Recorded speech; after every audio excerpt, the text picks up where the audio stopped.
Yes, I know that I need your love. When it's you that I place above. Peace and blessings, brothers and sisters of Aquaba, aka Show here at Radio Diamond. And that's what we're feeling today. Shout out to absolutely everybody around the world, all my brothers and sisters, kings and queens. It's such a pleasure to be here every single week, giving to you some black love, black unity, humanity. And shout out to all of our brothers and sisters in the United States, in the continent of Africa, Europe, Caribbean. You know what we do. I'm so blessed to be here and then interact with you, learning, education, empowerment, love. And that's what we're about. So that's why, with all due respect, I want to send a shout out to this platform, Radio Diamond TV, because we're doing audio and visually at the same time to you, just so you can visualize what we're talking about. So, as you've noticed, last week we had a powerful show with our queens, with our sisters. They broke down about the interracial marriage with respect and love. And as we promise, when you step in this village, it's about telling the truth, facts, respect. And that's why we're going to bring you the kings to breaking it down, to analyze this situation. And the question that we're asking you, my brothers and sisters, all over the world, interracial marriage, do you agree or disagree? Why? Send your comments on this number right there on your screen, +44 77 800 756 93. This is all our WhatsApp number as well as a normal number here in the UK. And if you want to watch us and listen to us, you can go to the Radio Diamond, www.radiodiamond.com.uk. You can also watch us live on all your social network, on Radio Diamond page or on my official page, Alpha Quabo, ALFA.KUABO, Quabo. That is why we bring into you the best of ourselves, the best of our culture, the best of our knowledge, the best of our humanity. That's what we're about. So, before I bring you our guests, I want you to pay attention to this video. Because remember, the black people are waking up all over the world. And that's why we're saying, all power to the people. All power to the people, brother. But we say we're race first. We are our group first. But we're still screaming, all power to the people. We're still standing on black power.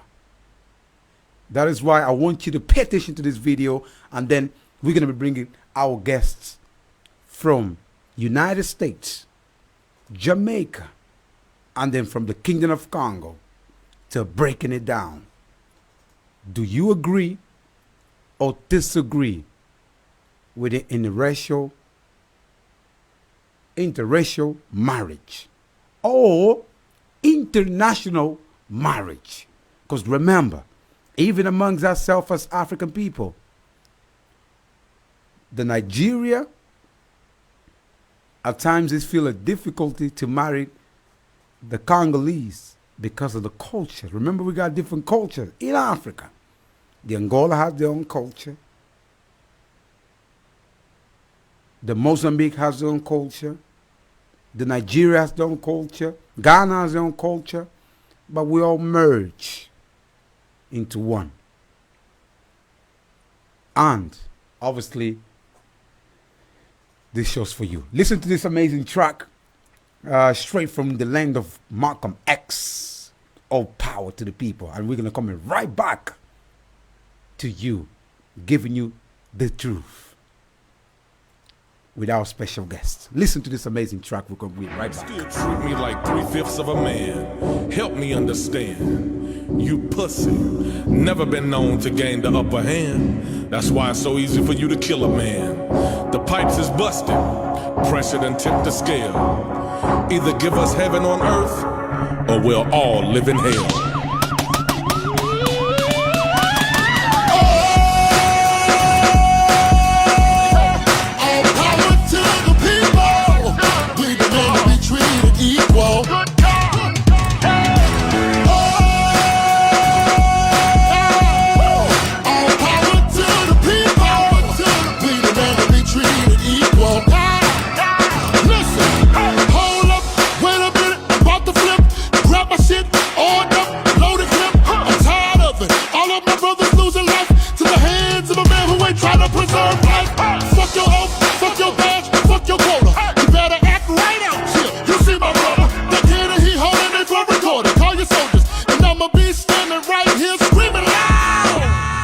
Man, woman, and child will no longer live in fear. You played with our emotions for way too long. The sympathy is gone. It's time to even the score. Give us justice or we'll give you war. Respect, peace, equal. All power to the people.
Some respect.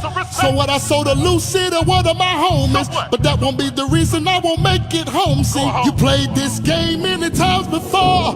It won't be me leaking out on that floor. I got a whole family and I know they need me. So if I gotta die, then I'm taking you with me. Keep your fucking knee up off of my neck. I ain't gonna resist, but I want some respect. So what I sold to Lucid and one of my homies, but that won't be the reason I won't make it home. See, you played this game many times before. It won't be me leaking out on that floor. I got a whole family and I know they need me. So if I gotta die, then I'm taking you with me. All power to the people. We demand to be treated equal.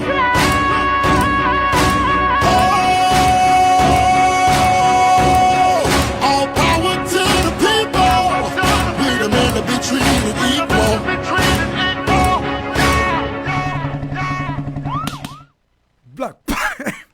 Black power right there. Give me put my fist over here.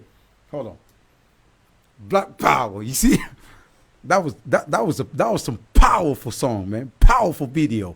So that's why, brother, when black people waking up, it's over for the so-called white supremacists. It's over. Over and done with it. So that's why I need you to understand, brother. I need you to understand your power. My kings and queens. I need you to understand, my princess. I understand my power. I know my role. I know what I'm here for. So that's why I have to breathe for my ancestors. Just so I can keep the legacy alive. Powerful. Power. powerful, man. So I want you to tune in, brothers and sisters. As I told you, we're going to be bringing up our guests. We're not going to waste your time, brother. We're not going to waste your time. So we bringing our guests. There we go. They're all ready. They're all ready for this. So, brothers and sisters, please make sure you get everything ready. Promote. Let the family know. Spread the family, brother. And remember, this ain't just about today's show. It's about, even though we represent black on black all day long, but we also bring people on the table to analyze the situation, because we don't want you to feel like, oh no, it's just taking shot at us, and if we're not here to express our views. No, we're not a Fox News, we're not a BBC, we're not a NSBC, we're not a CNN. We give power to the people, and we're learning. That's what it's about. So one more time real quick, just a quick introduction before I play a quick video. Just a quick introduction to all of our guests. They're already online. Just make sure everything's they're already online. So it's just a quick, one more time, brothers and sisters. We everywhere. As I told you, we're on the Radio Diamond platform. We're on the social network, such as Facebook. We're on YouTube. We're everywhere, brother. And that's why I need you to bring this conversation alive, because the reason we're doing this show, this segment of these shows, we know the racial tension worldwide is kind of took to the full front. The racial thing, whether you like it or not, we need to have tough conversation in order to educate one another, just so we can understand each other's pain. And that is why we're bringing this. This is a special time to bring this show, to ask yourself, do you agree with interracial marriage, interracial couple, interracial relationship, international relationship? That's why we're bringing this show today. Real quick, go to the brother in, I don't know if he's Jamaica or the United States. A quick introduction about yourself, my brother. Real quick. Talking to me? Yes, I'm talking to you. Yes. On Alpha. All right. Shout out to everybody. Yes. I'm Oliver Del Camino. I'm down here over in just outside of Montego Bay, Jamaica right now. Where I reside, and I've been in the interracial thing all my life, because I grew up in Seattle in America once I immigrated from Europe, over where there was just a full integration of interracialness. And so that was really sweet, because the liberal West Coast, as it's called, that's one pro of it. That's one of the good things about that pro-liberal agenda out there, is they're very integrated. And so that was already my mindset. I was like, oh, this is great. Finally, I get to see some diversity. And so as a young kid, boom, you're just like jumping right in, so excited because you see these, beautiful black Barbies, and you're like, wow, and it's cool. So that's a little background. Wow. Just a quick, hold on. Okay, great. Just a quick history about yourself, obviously, because you were born in Seattle, right? Am I right? You were born in Seattle? I'm not born in Seattle. I was born in Hungary, but I grew up in Seattle when I immigrated during the wall in 1989, when that came down in Hungary, and the Iron Curtain fell. So that's when the Communist Party withdrew and the world changed. So I was in Hungary, and then I came straight to America. Well, I went to America. I'm in Jamaica now, but I went to America in 1986, right before the wall fell, like 3 years before. It was a very big deal. It took me a long time. It was a 1.5 year long journey. Right. Quickly, what made you go move to Jamaica? What made you move to Jamaica, brother?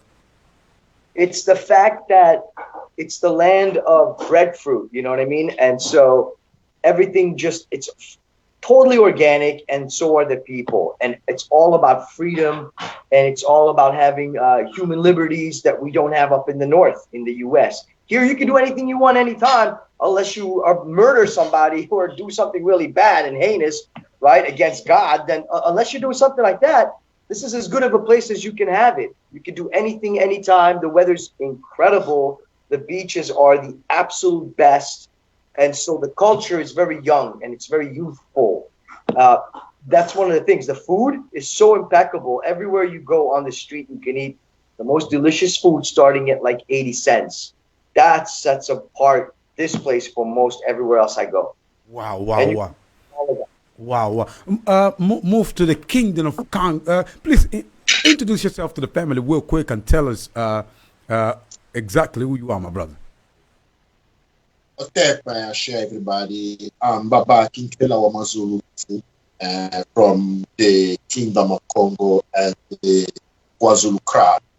I'm an educator and a first-time activist. I teach African culture and music, and we try.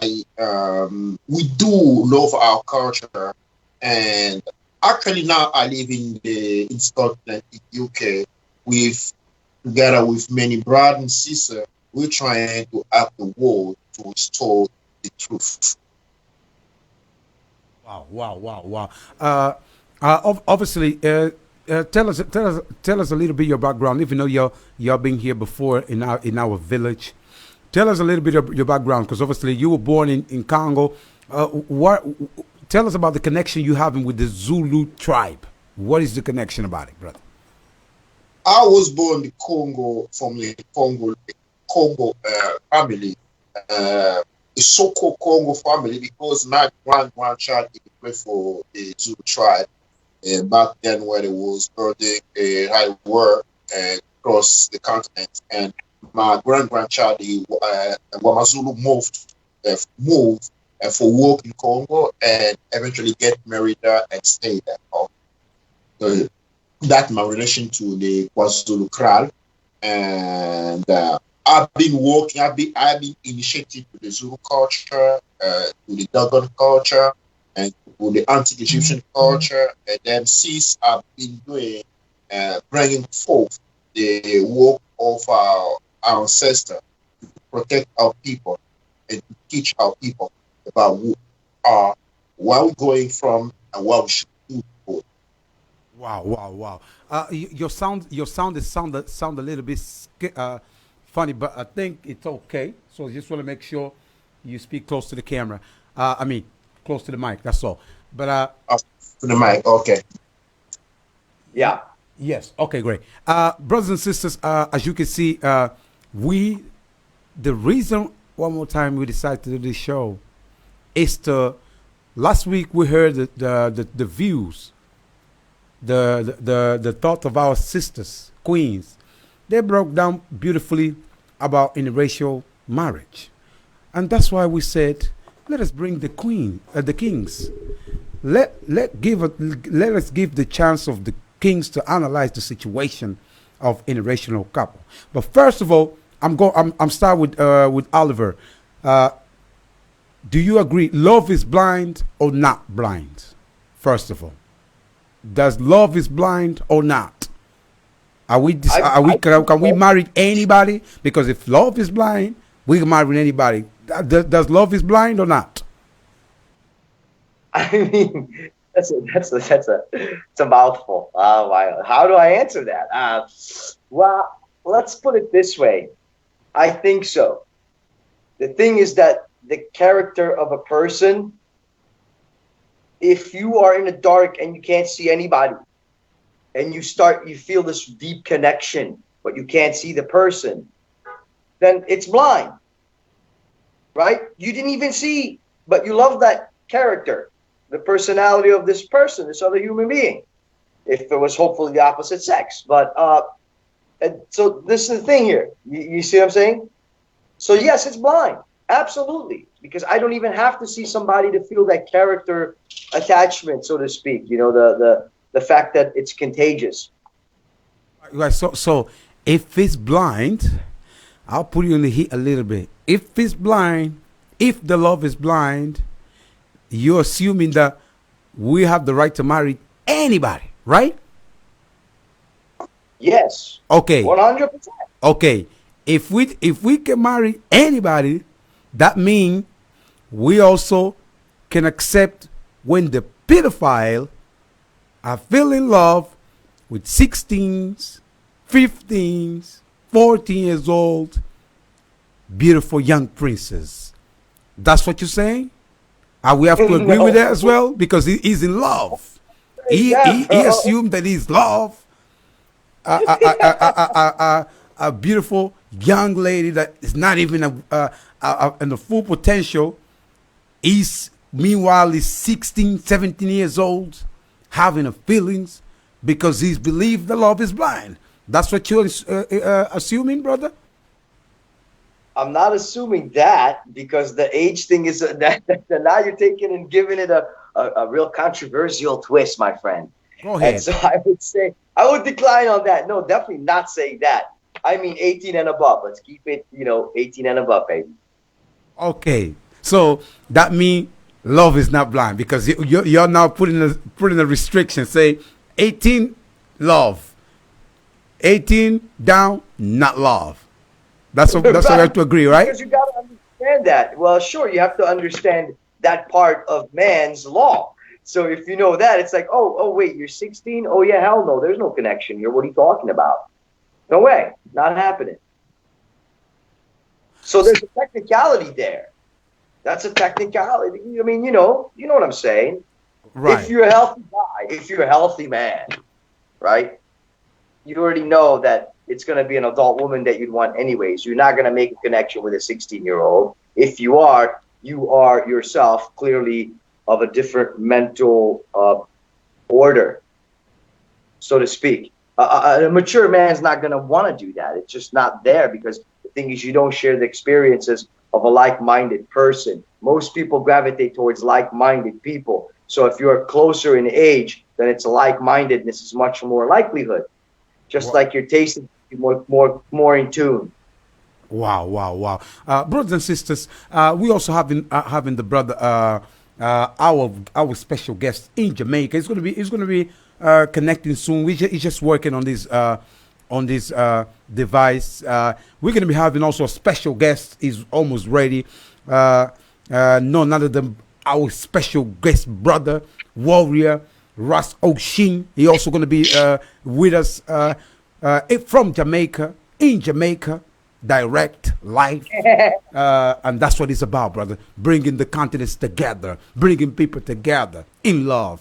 So go to Brother Kinkila Wamazulu. Same question to you, my brother. Love is blind or not? Love can't be blind unless we kill it. Okay? First of all, we have to understand the difference between love and marriage. Okay? Marriage is a social structure, whereas love is a question of consciousness. Now, marriage need to respond to the social structure of a society, the need of a society, the struggle of a society. Love is marriage is a mission by where we come into a group of people, into civilization.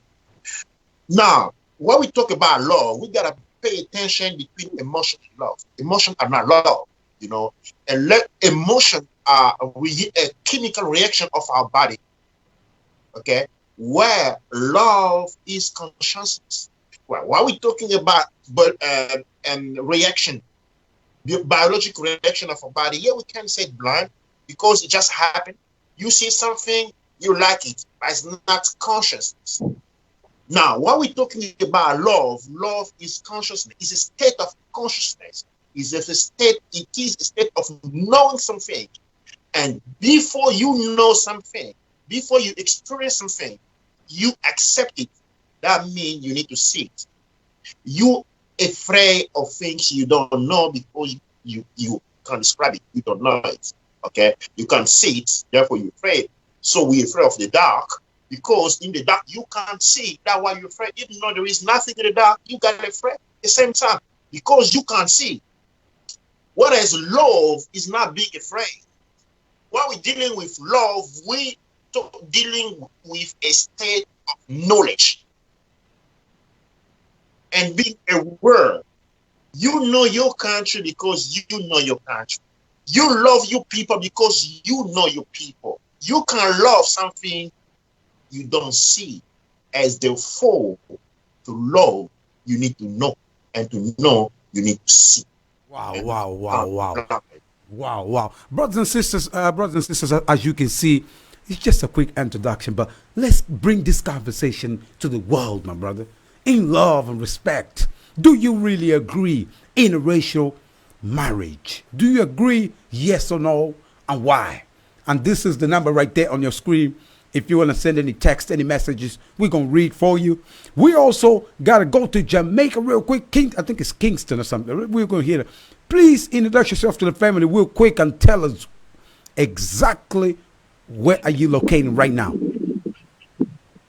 Blessings to you, Brother Cabo. This is Rasso Shing. I'm coming live and direct from Jamaica, but we're in Trelawney in an area called Falmouth. So if you have a map, those of you who are listening or you're listening to your viewers, I am Rasso Shing.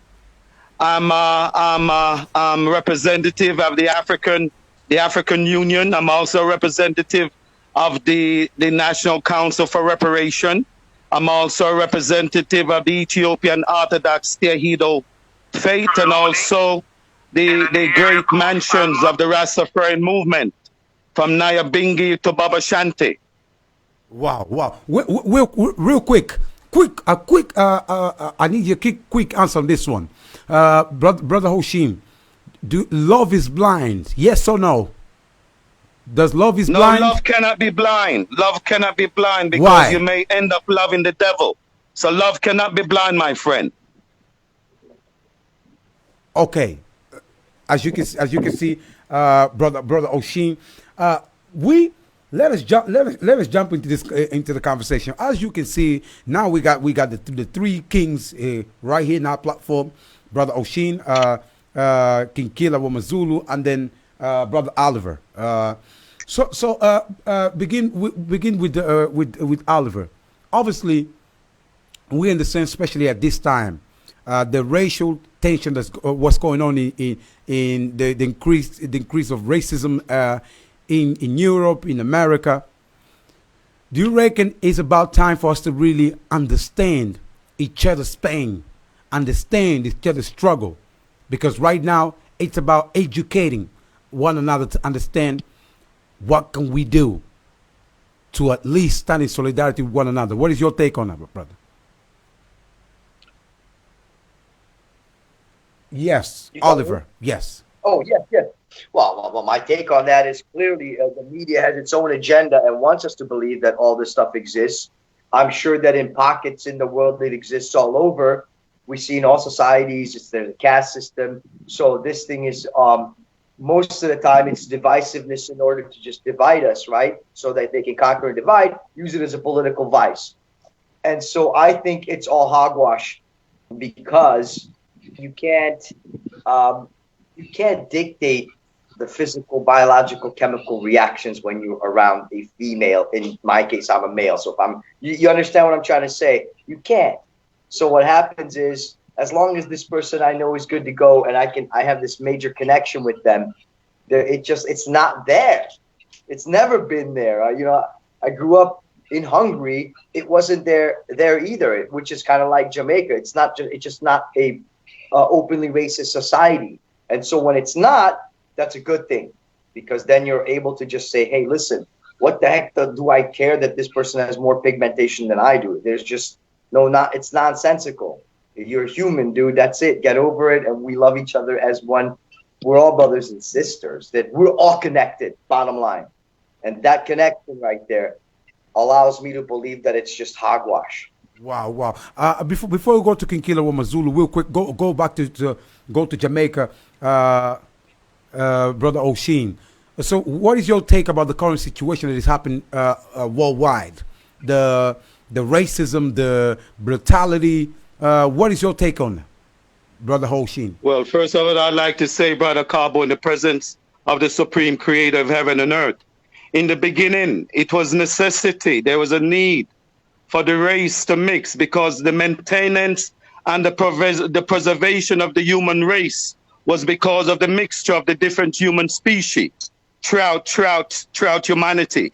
But in the 20th century, as we come into the 1500s, white supremacists, one of the most evil ideology has now taken precedent throughout the Western Hemisphere, where the white man has used the color of his skin, although being inferior, as bringing in this white supremacist mentality, this ideology. And because of that, the mixture of race between the black man and the white man, you know, has become a major problem within the 21st century. So because of white supremacists and the mentality of this ideology, which is so evil, that holds one race superior and another inferior, then under those circumstances, under that so-called system, I personally would not encourage racial, so-called interracial marriage between the black man and the white woman, or the white woman and the white man and the black woman, because of those so-called imposed evil ideology of white supremacy. Wow. As you can see, my brothers and sisters, before we go to Brother Kinkila Mazulu, I just want you to stay quiet over there. In your, I'm going to be playing like a 1-minute video. Just so I've actually said I'm going to be playing, but this video illustrate why it's still people around the world that definitely not accepting. Because to some extent we have one side, and we're going to talk about it. The media is pushing the multiculturalism, and on the other side we still have those racists that they're still standing on the ground. That once Africans or black people mix with the so-called white Europeans, is counterproductive to their existence. So that's why we're going to be playing this quick video, just a quick one. The video's right here. Just a quick video, just so you can see for yourself what we're talking about here. Look at this video, and then we're going to be coming right, literally like a 1 minute. There we go, like a 1 minute video. Watch this video, just so you understand what we're talking about. Put it back here. Watch this video, and license to an interracial couple. Now he's under intense pressure to step down. Terrence and Beth McKay, like other couples in love, wanted their wedding to be memorable. On October 6th, Beth called Keith Bardwell, a justice of the peace in southeast Louisiana, to request a marriage license. She spoke to Bardwell's wife instead, who told her he would not issue them a marriage license because they are an interracial couple. I was just completely shocked. I had no words. She called her fiancé with the news. He's not going to marry us because you're black and I'm white. It's 2009. Bardwell, who is white, has been an elected official for more than 30 years. He says he does not marry interracial couples because he's worried about the children they'll have. I have one problem with marrying mixed-race marriages, and that is the offspring. The McKays were eventually married by another justice of the peace in the same parish and are now seeking legal action against Bardwell. As you can see, brothers and sisters, we still haven't. So go to Brother Kinkila Mazulu. Why you decide to stick with your black queen? What is the main motive? You said I will stick with I will stick with my. And the same question we're going to be asking Brother Oliver as well. Why he decided to take the challenge of embracing other culture? Because it's not easy. But go to Brother Kinkila Mazulu. Why are you decided to stick with your to be committed with your queen? Yeah, the commitment comes with an understanding. I want here to make clear that when I grew up in Italy, and I grew up in Italy in a white family, you know, and I passed most of my time, my childhood, and with Italian folk, you know, white folk. But I got to come to the understanding that unfortunately, the relationship between black and white is something that is political. And then to marry one belong to the black and the white race is a political statement who you belong. Because we can deny the war, the racial suppression, the attempt of white supremacy over the black culture, over the black identity. That is still going on. You know, we're talking about slavery, but that's still going on up to date. The capitalism of Africa, what is it? The attempt to maintain slavery control. So under those circumstances, we are in what we call a Cold War. And because of that situation, marriage at that moment become a statement, political statement. So if I had to marry a white woman, independently of my feeling on what I'm gonna do is say, listen up, black folk, I'm not fighting with you. I'm siding with I'm gonna fight with the white supremacy system. Wow. So go to Oliver. Why are you decide to take this the challenge to say I'm gonna experience the African culture, the Jamaican culture? Why you decided? What's the reason that you decided to take this challenge, brother? Again, I think it's a chemical, biological dictate. I am not able to overcome. I succumb to the biological and the chemical reactions when I'm around my queen. So, like, you know what I mean? There's just nothing. Like, why would I fight that temptation, right? You just can't. And what ends up happening is you realize that there is no major difference in that we all have breakfast, lunch, and dinner. There are variances within things, right? There's a spectrum of what cultures are going to behave like.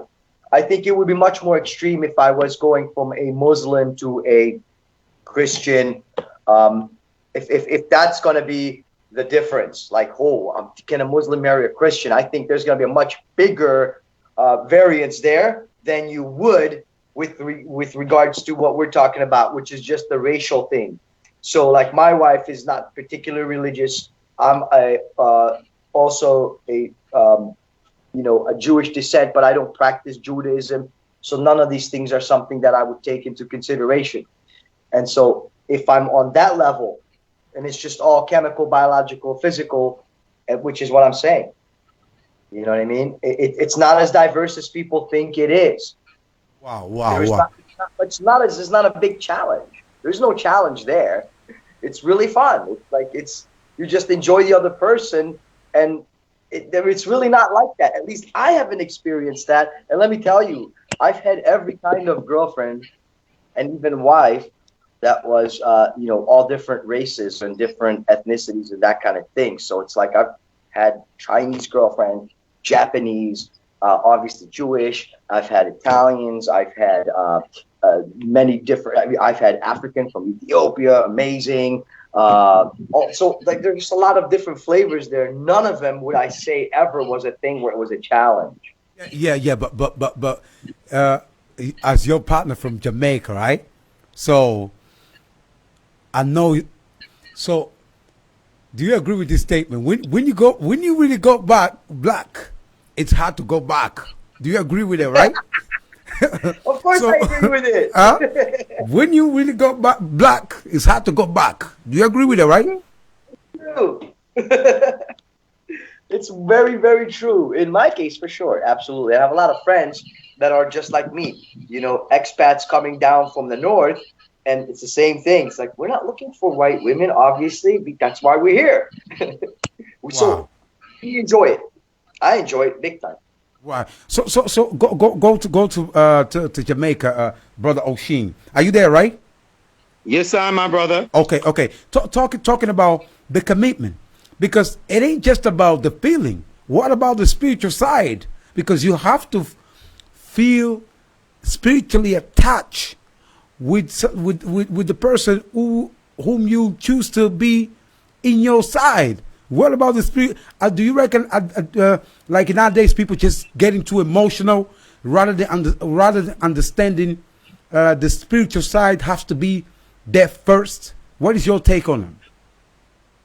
Without spirituality and spiritual compliance, being compliance with each other, you're going to have serious problem.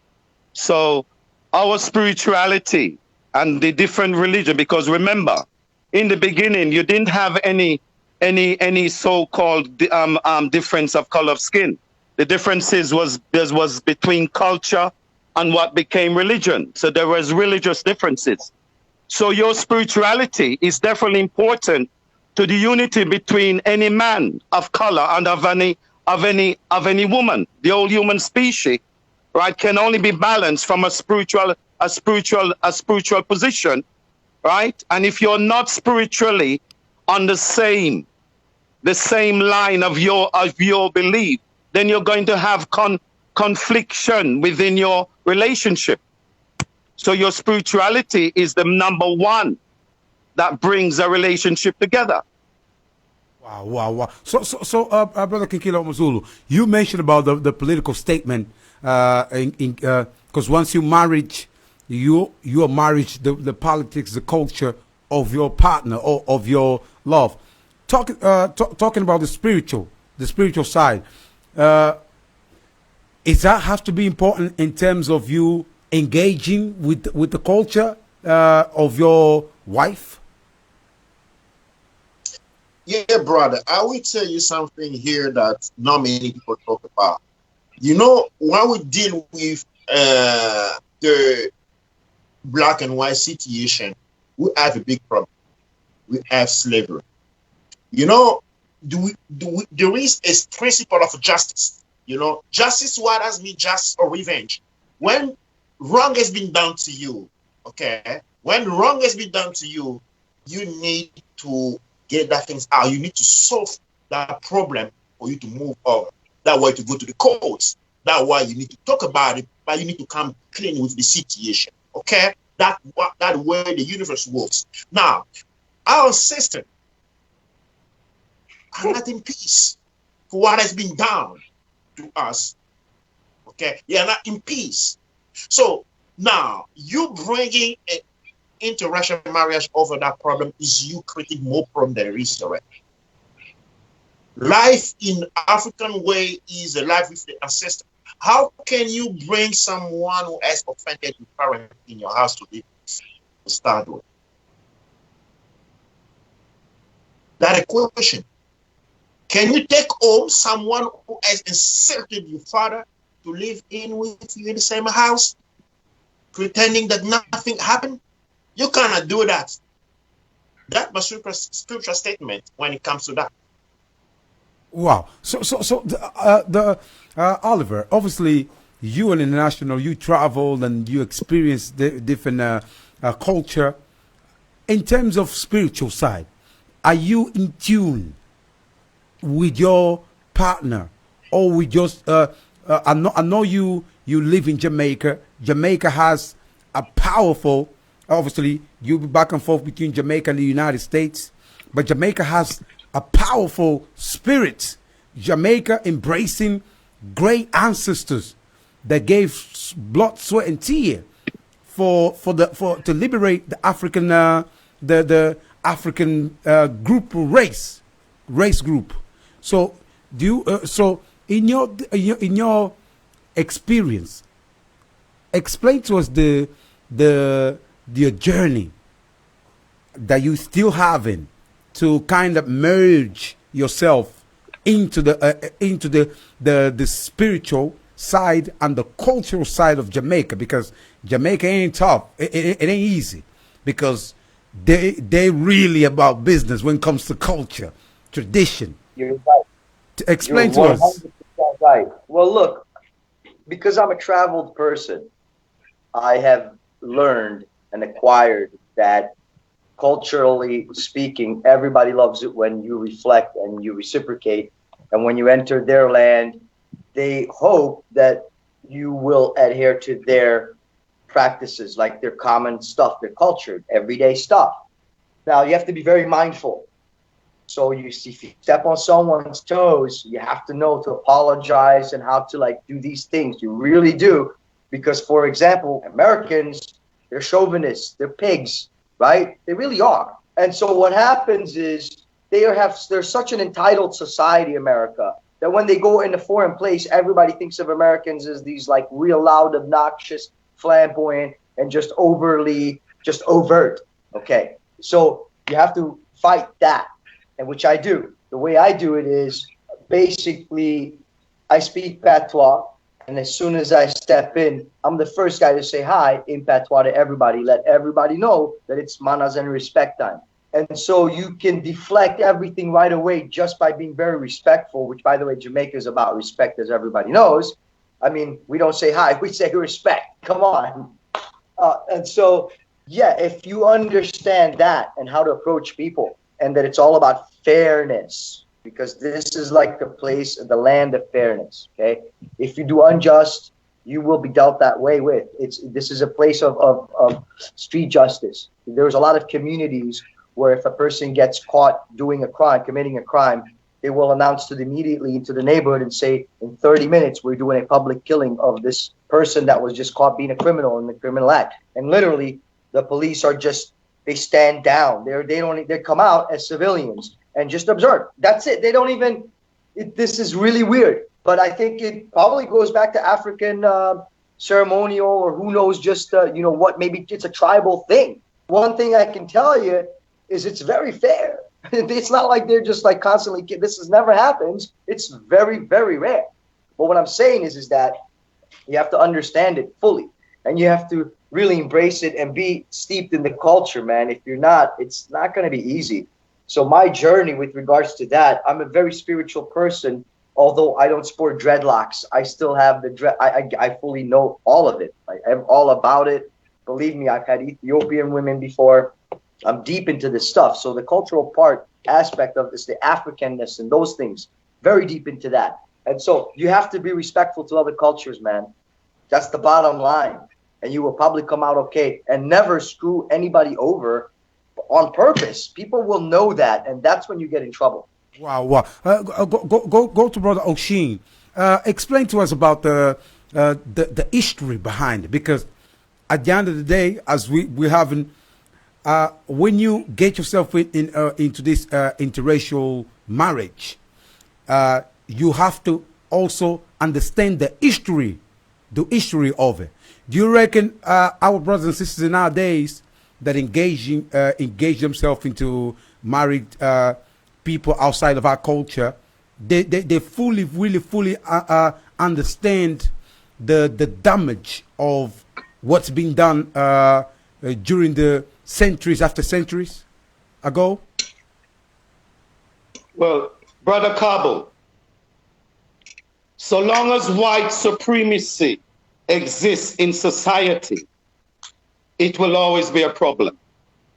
Until His Majesty, more than anyone in the 21st century, addressed many issues that was going to be consistent in the 21st century. And one of them was as it relates to race.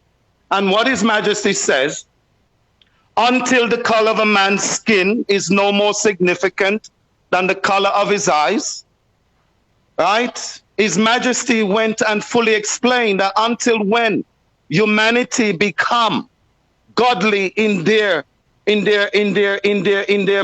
thinking and their action, right? White supremacy must be abandoned, and it's only we, the African people, can destroy this ideology of white supremacy, because we give white supremacy opportunity to continue their supremacy of the black man, because we keep on putting the white man on a pedestal. Why do we have to go to him at the Privy Council to determine the laws of Africa? Why do we have to go to him to all social injustices when it is him that created all the sins that is completely destroying the African community and the African family? Wow, wow. So obviously talking about the what's been done. Go again. Still in Jamaica with Brother Oshin. Until this very day, we can still feel what's happening. The self-hate, the structure, the European power structure, that's still there to make sure they oppressed our people mentally, spiritually. Do you reckon we really have to bring this conversation into our respective governments to say, you know what, we need to abandon anything that deals with so-called white supremacy, and then begin to talking about the healing amongst our people, and also education. Educate those good European folk that want to make a change. What is your take? Our take is very simply this, my beloved brother. His Majesty has gave us the solution when it comes to race. Under the position that we as African must take, we have to abandon all the philosophy and teaching of European enslaved masters. We have to re-educate not only our own people, but even the European, because white supremacy is only an ideology. When a child is born, he comes into this world innocently, but he's taught to hate.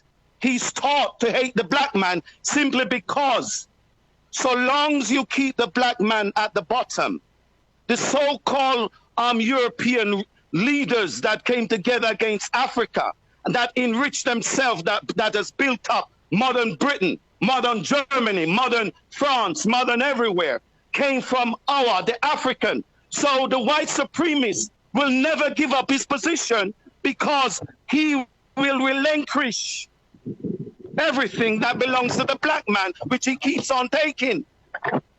So it's only we, the African, must finally, right, break this yoke asunder where it comes on to white supremacy. And the only way we can do that is to abandon both his law, right, the Privy Council, both the constitution of the different European confederate states that still maintain an order on Mother Africa, and deprive we of our own resources and make us second-class and third-class citizen within our own nation. So we, the African, must show the rest of humanity what is the divine. And because the African is the Homo sapien, remember, the earth was populated with different human species. But when we speak of Homo sapien, he came out of Mother Africa, the first man that was ordained, incarnated with the divine spirit of the Almighty that came from the Upper Nile Valley, Ethiopia, down into Egypt, and created a great civilization. So without apology, my brother, the time to abandon white supremacy is to discredit and abandon the so-called constitutions and the laws. So in this instant, when we look at the United Nations has become a defunct institution that has never served the interests of the black man. Wow. When we look at the World Health Organization, the World Health Organization is an institution of Satan that continue him to maintain a medical vaccination to depopulate the African nation. Wow. Hold and on. that's what the World Bank and all these institutions that takes the wealth of Africa. Wow, wow, I wow. will look at France, my brother. Wow, wow. France get You 500 billion. You hold this. France get from our colonies. Wow, you hold yourself right there, brother. Go to Brother Kinkila Wazulu real quick. Obviously, talking about, let's go back to the issue, because this so-called, let's talk about the European structure. It was about dehumanize the black man, dehumanize the black family. So, what is your take on that? Because at the end of the day, I'm here to ask questions. Interracial, and we're going to ask to Oliver as well. So, interracial, having an interracial marriage, is a counterproductive to the black family or black structure, African family? What is your take? Yeah, first of all, I want to stress something. Okay, there is not black race, white race, or yellow race. We all the same. Race. Yeah, we all the same. Yeah, we all the same race, but divided in different groups. Let me go on. I'm saying something quite different here. What I'm saying that because when we say black race, white race, yellow race, we put it down the same line. Okay, this is not true. There is only a mother race here that survive that come from the ancient world. The pre-Diluvian world, that the black race, only one culture, only one spirituality. So from the black race have been developed genetically and using in the other race. So we have one race here, we have sub-race of down here. They come from the black race. So now you see the European problem is to be at the top. They can't accept to have someone else above them. So that's why they had to turn down the map of the world so that Europe can be on the top, because originally it was not the top, it was at the bottom. So the problem is here, having the black race at the top is a problem. You need to deal with that. And if you read the opinion and philosophy of Marcus Garvey, it's stretched down very well here. Okay, so now the modest question here is to eliminate the black race because it represents a threat to the white supremacy philosophy of living. And from that, any weapon is good. Any weapon is good. I will tell you something. When you go to Australia, no longer than 50 years ago, Australia was a land of black people. You don't find them anymore. They stink. You gotta look for them in museum to find black people in Australia. When you talk about Australia today, everybody thinks it's a white country. I'll give you another example. Going to South America, taking a country like Argentina. No, for now, Argentina is a white country. But 50 years ago, the most big number of population were black people. So what these folks did, they start organizing war between Argentina and other South American country. When black people were put in first line, they killed each other. So now you can't say black people not there anymore. So we keep going and we keep going, and the interracial marriage has been proven itself very effective on the destruction into the destruction of black people. Has been used in South America, in Argentina, where black women were pushed to marry white men, because if you marry a black man, you're likely gonna finish in war and finish in prison, and your child won't have any chance. So a woman is put in a position where, because you want to survive, want a better life for his children, he said, "I better marry the white man, because either way, I want to have children going to survive." And what are the result today? The black people are disappearing. You don't find any black people in many countries in South America. You don't find them anymore in Australia. Yes, the entire marriage problem, putting some personal situation aside. But when you look at it globally, it's a weapon. Wow. It's not for everybody. There are people like my brother here. It's insane what he's doing. But the fact is, the exception confirmed the rule. Okay. Wow. So go to brother go to Oliver. Obviously, you must be aware of the history. So what do you feel knowing that your ancestor did a damage into the African ancestors? What is your feel, and what is what goes to your mind? Are you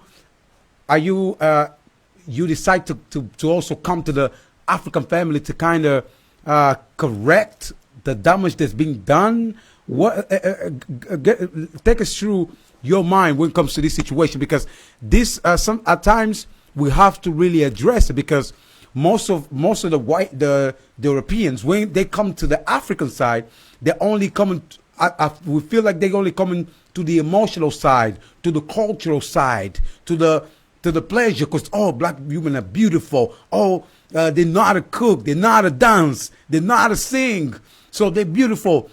But are they really? When you're talking to your friends, Europeans descent, what they feel about it, as they fully understand the damage that's being done during the history?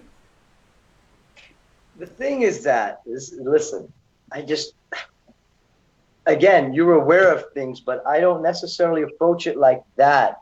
I don't think about those types of things necessarily, but I'm aware when it rises. So if it arises and I see that somebody has an issue with what's going on here, by the way, I honestly don't think that's ever even happened in my 44 years.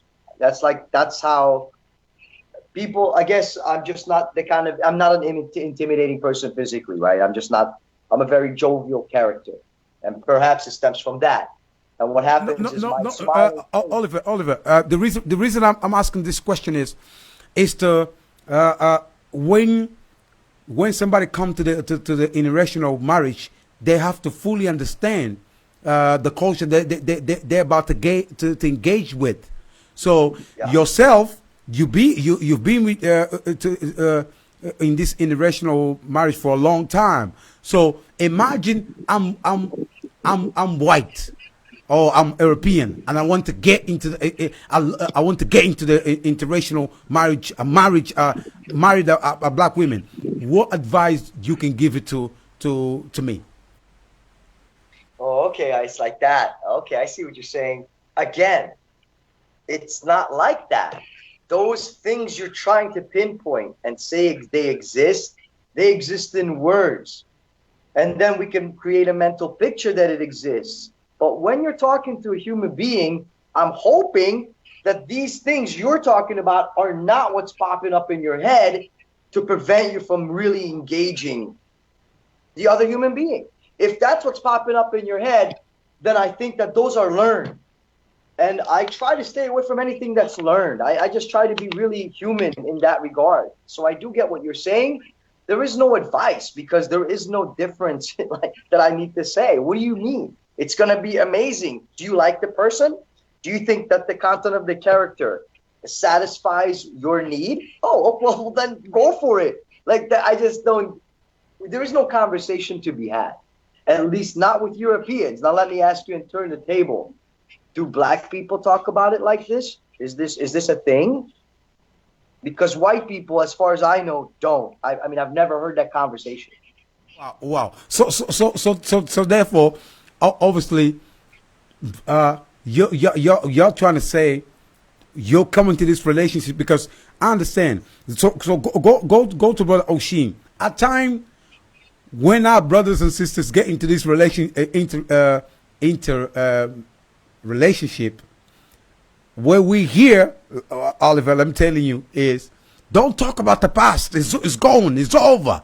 Don't talk about it. Don't bring. That's what they say. They want us to forget about it. Let's just think of the dancing. Let's just pray. Thinking about the future. You too old. Why are you talking about this? So, but they don't ask the Jews to forget about what the German did to the Jews. But when it comes to the Africans, when you're trying to educate, say, look, that's what's happening. Because you're only gonna fix the problem when you address the problem. So if you don't address it, you want us to forget about it. You go into the relationship because of the emotion, because black women are beautiful, because then you will fail. So that's why I'm asking the question to Brother Oshin. What is your take? Because at times we have to understand the history, not on the point of hating, on the point of education, just so we cannot make the same mistakes as what's happened in the past. What is your take, Brother Oshin? You see, let us not get involved in the matters of race, because without the African intervening in all human species that was present in creation, you wouldn't have modern humanity as we now see it. But because, as we said, as the position taken of the white European that declare themselves to be white supremacists, because of what has happened, right? That has created the biggest problem, which we, the African, must now resolve, because there's no such thing as white supremacists. And as for the mixture of races, We cannot control the emotion of humanity. That is a God-given desire, a God-given nature that is given to each person, right? And whosoever decided to mix with this one or to mix with this one, they should know exactly what they're getting involved with. Because until white supremacy exists and you're marrying into a white situation or vice versa, you're going to have problem. Not just your relationship, but also your children that comes from it. So do not think that we are against, because the whole of humanity was created to intermix naturally. That is why human being was created different from a monkey, right? And from other animals. We have a different basic fundamental form, whether we're an Indian, Chinese, European, African, we have the same structure. The woman looks have the same physical attributes. The woman has what she has, and the male also has the same natural organ that you have, irrespective of what nature you are, of what race you come from. So let us not make race become an issue, because race was never a problem in the beginning. It was only until this crazy, satanic, crazy, beastical white supremacists came into the equation, and that is only, I believe, about 500 years. 500 years of humanity. This devil ideology came in, and the white man had to do that in order to maintain his present position, because the white man, all his knowledge came from we, all the invention that came out of the plantation, from the traffic lights, everything came from the black man. So he has got to maintain his white supremacy, because if he doesn't do it, what has he got to bring to the table? When the white man go into the history of civilization, the white man realized that he has not contributed anything to the development of humanity. The white man has not brought nothing to the table, my brother. And that is why this little man, the least of men, and I'm not being racial, has brought in this ideology of white supremacy. And how has he gone about it? With the most wicked, evil, what he did to the African man. You know, it is so unimaginable, the crucifixion of the male of the African. So when we see interracial marriage, many of them are affected by the psychological enslavement of the African race. And there are some of them with sympathizers, but one thing I can say to the European man, you have maintained a silence of the evil of your leaders, so you condone the suffering of the black man, because you all profited, because you all live in modern society that was built by the black man, whether it's his resources or whether it's his sweat or his blood. No European nation in the 21st century could ever exist without the black man, even right now as we speak. Brother, hold on a second. So the only solution for the African is to abandon the constitution of the European enslavement, satanic. Wow, hold on a second right there. That's what it is now, my brother. Hold on a second right there. Go to Brother Oshin. Go to Brother Kinkila Mazulu. So, let us just be honest. Even in Africa, some of our brothers married, even politicians married a white woman is like a upgrading yourself. So they still live under the self-hate so much so that they even bleaching their skin, brothers and sisters. Look at this image. Don't be out here trying to tell me that I'm lying. I'm not lying. That's right there. You can see your screen. Brothers and sisters bleaching their skin, even in Jamaica too. They're still bleaching the skin. Look at the brother over here.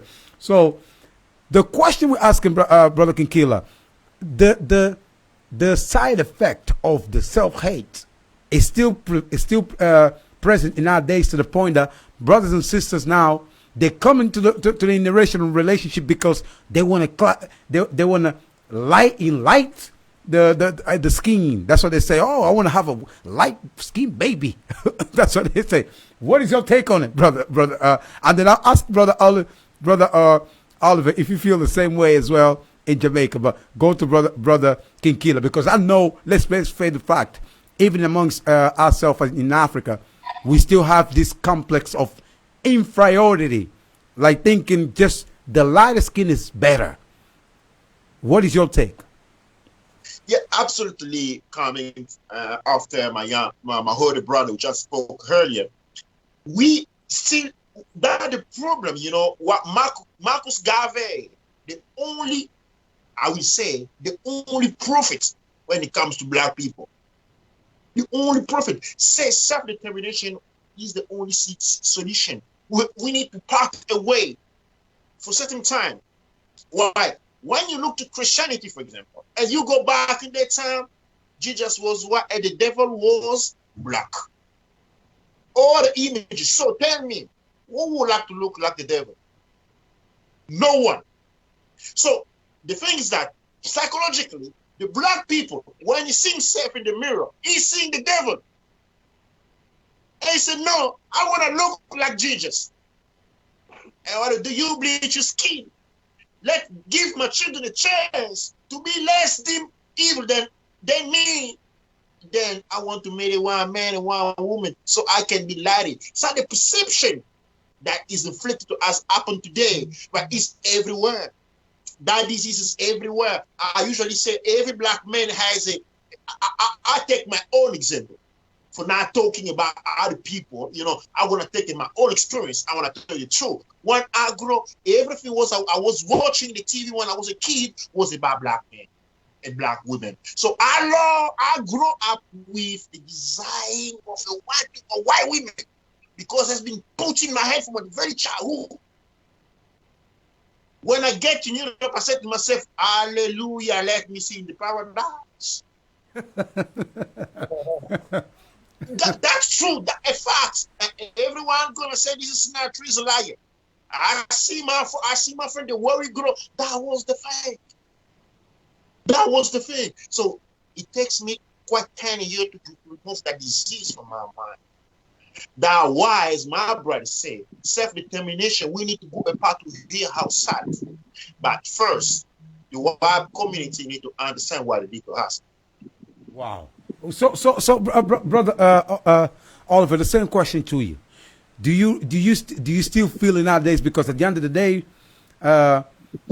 we still have brothers and sisters with this complex of inferiority, of self-hate, because of what's being done in the past, and because of the ignorance as well, to fail to not understand the history.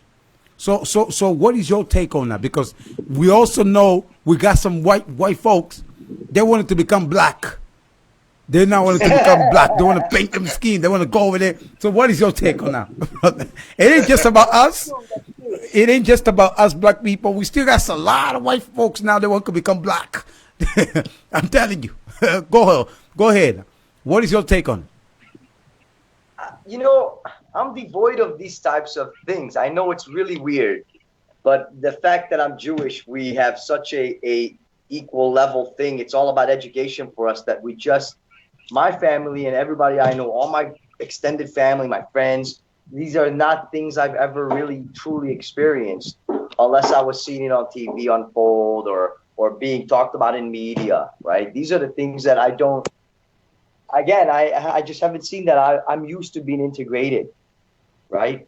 I don't get that. To me, it's not even like that. I don't look at children like that either. When somebody raises this, I'm immediately like questioning why. I really doesn't matter, but I know I get it. I see society dwells on it. I understand that. It's weird to me.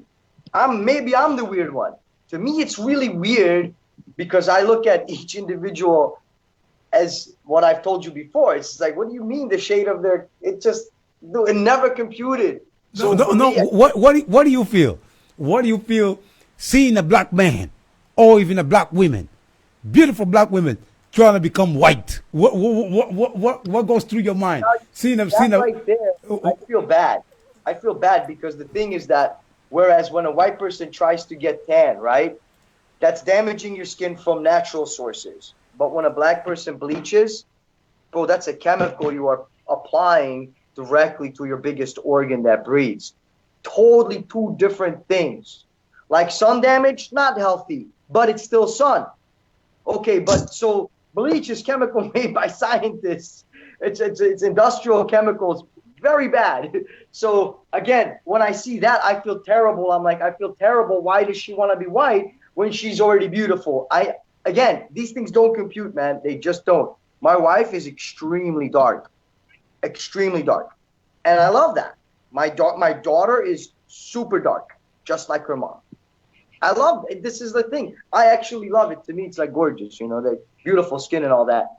Right. But are you aware of your privilege? Are you, even though you now come to the family, are you aware of your privilege worldwide? Yes. Are you aware of your privilege? Because wherever you go, we still have some officials, some police, even amongst our African people, African police, they're going to look at you like, oh, let him pass because he's white. Are you aware of your privilege? Let's be honest. We have this in Africa, even amongst ourselves. When they see a white man, it's like they see a god. So what is your take on now? Are you aware of your privilege, that what your ancestors did until today still resonate? What is your take on that in our mind? Yes, big time aware of my privilege. And here's why. Because every time that black men see me with my family, with my wife and my daughter, they see us embrace and my daughter just hanging on me like her natural dad, then what happens is, because of the suffering, Jamaica's a suffering country like a lot of African countries, what happens is a psychological barrier for them. So they're looking at like, oh my God, she got so lucky.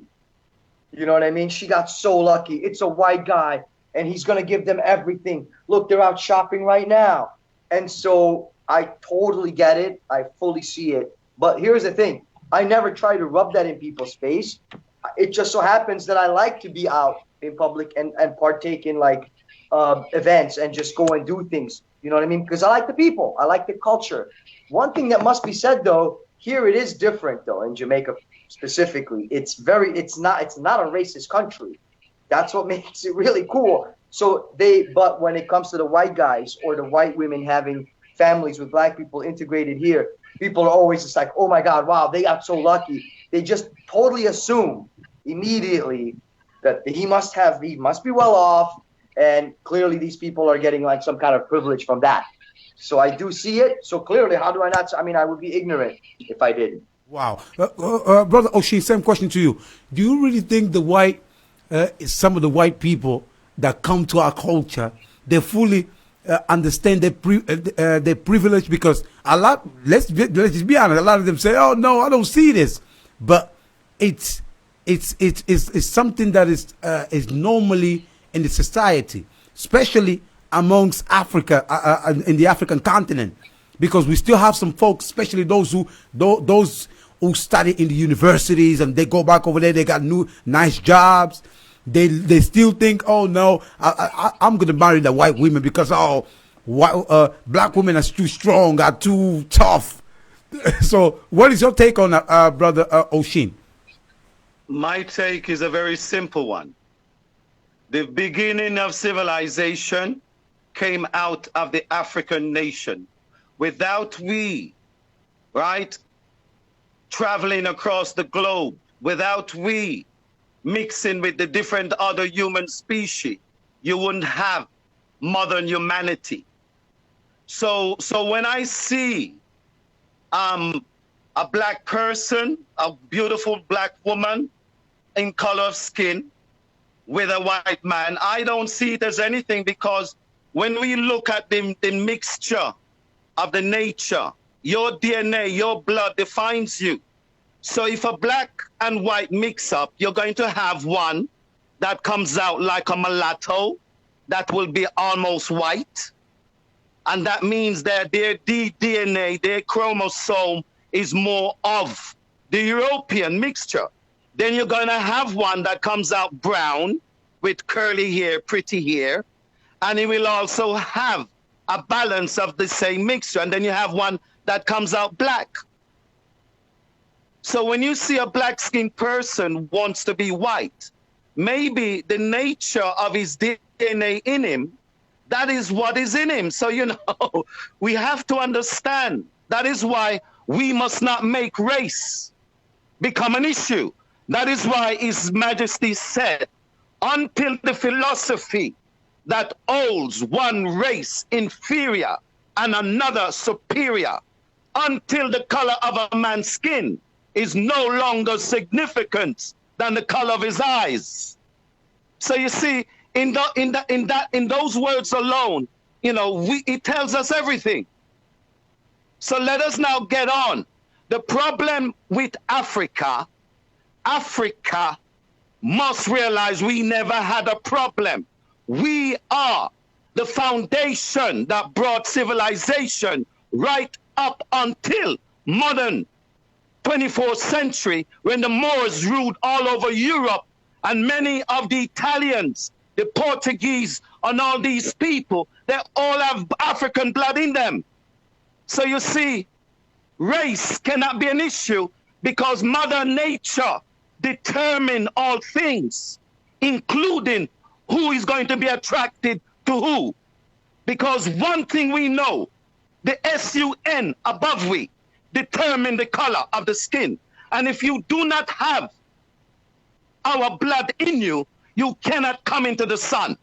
And that is a reality. So all those who is marrying white and whatever, you know, once you come into the sun, it's a different equation, isn't it?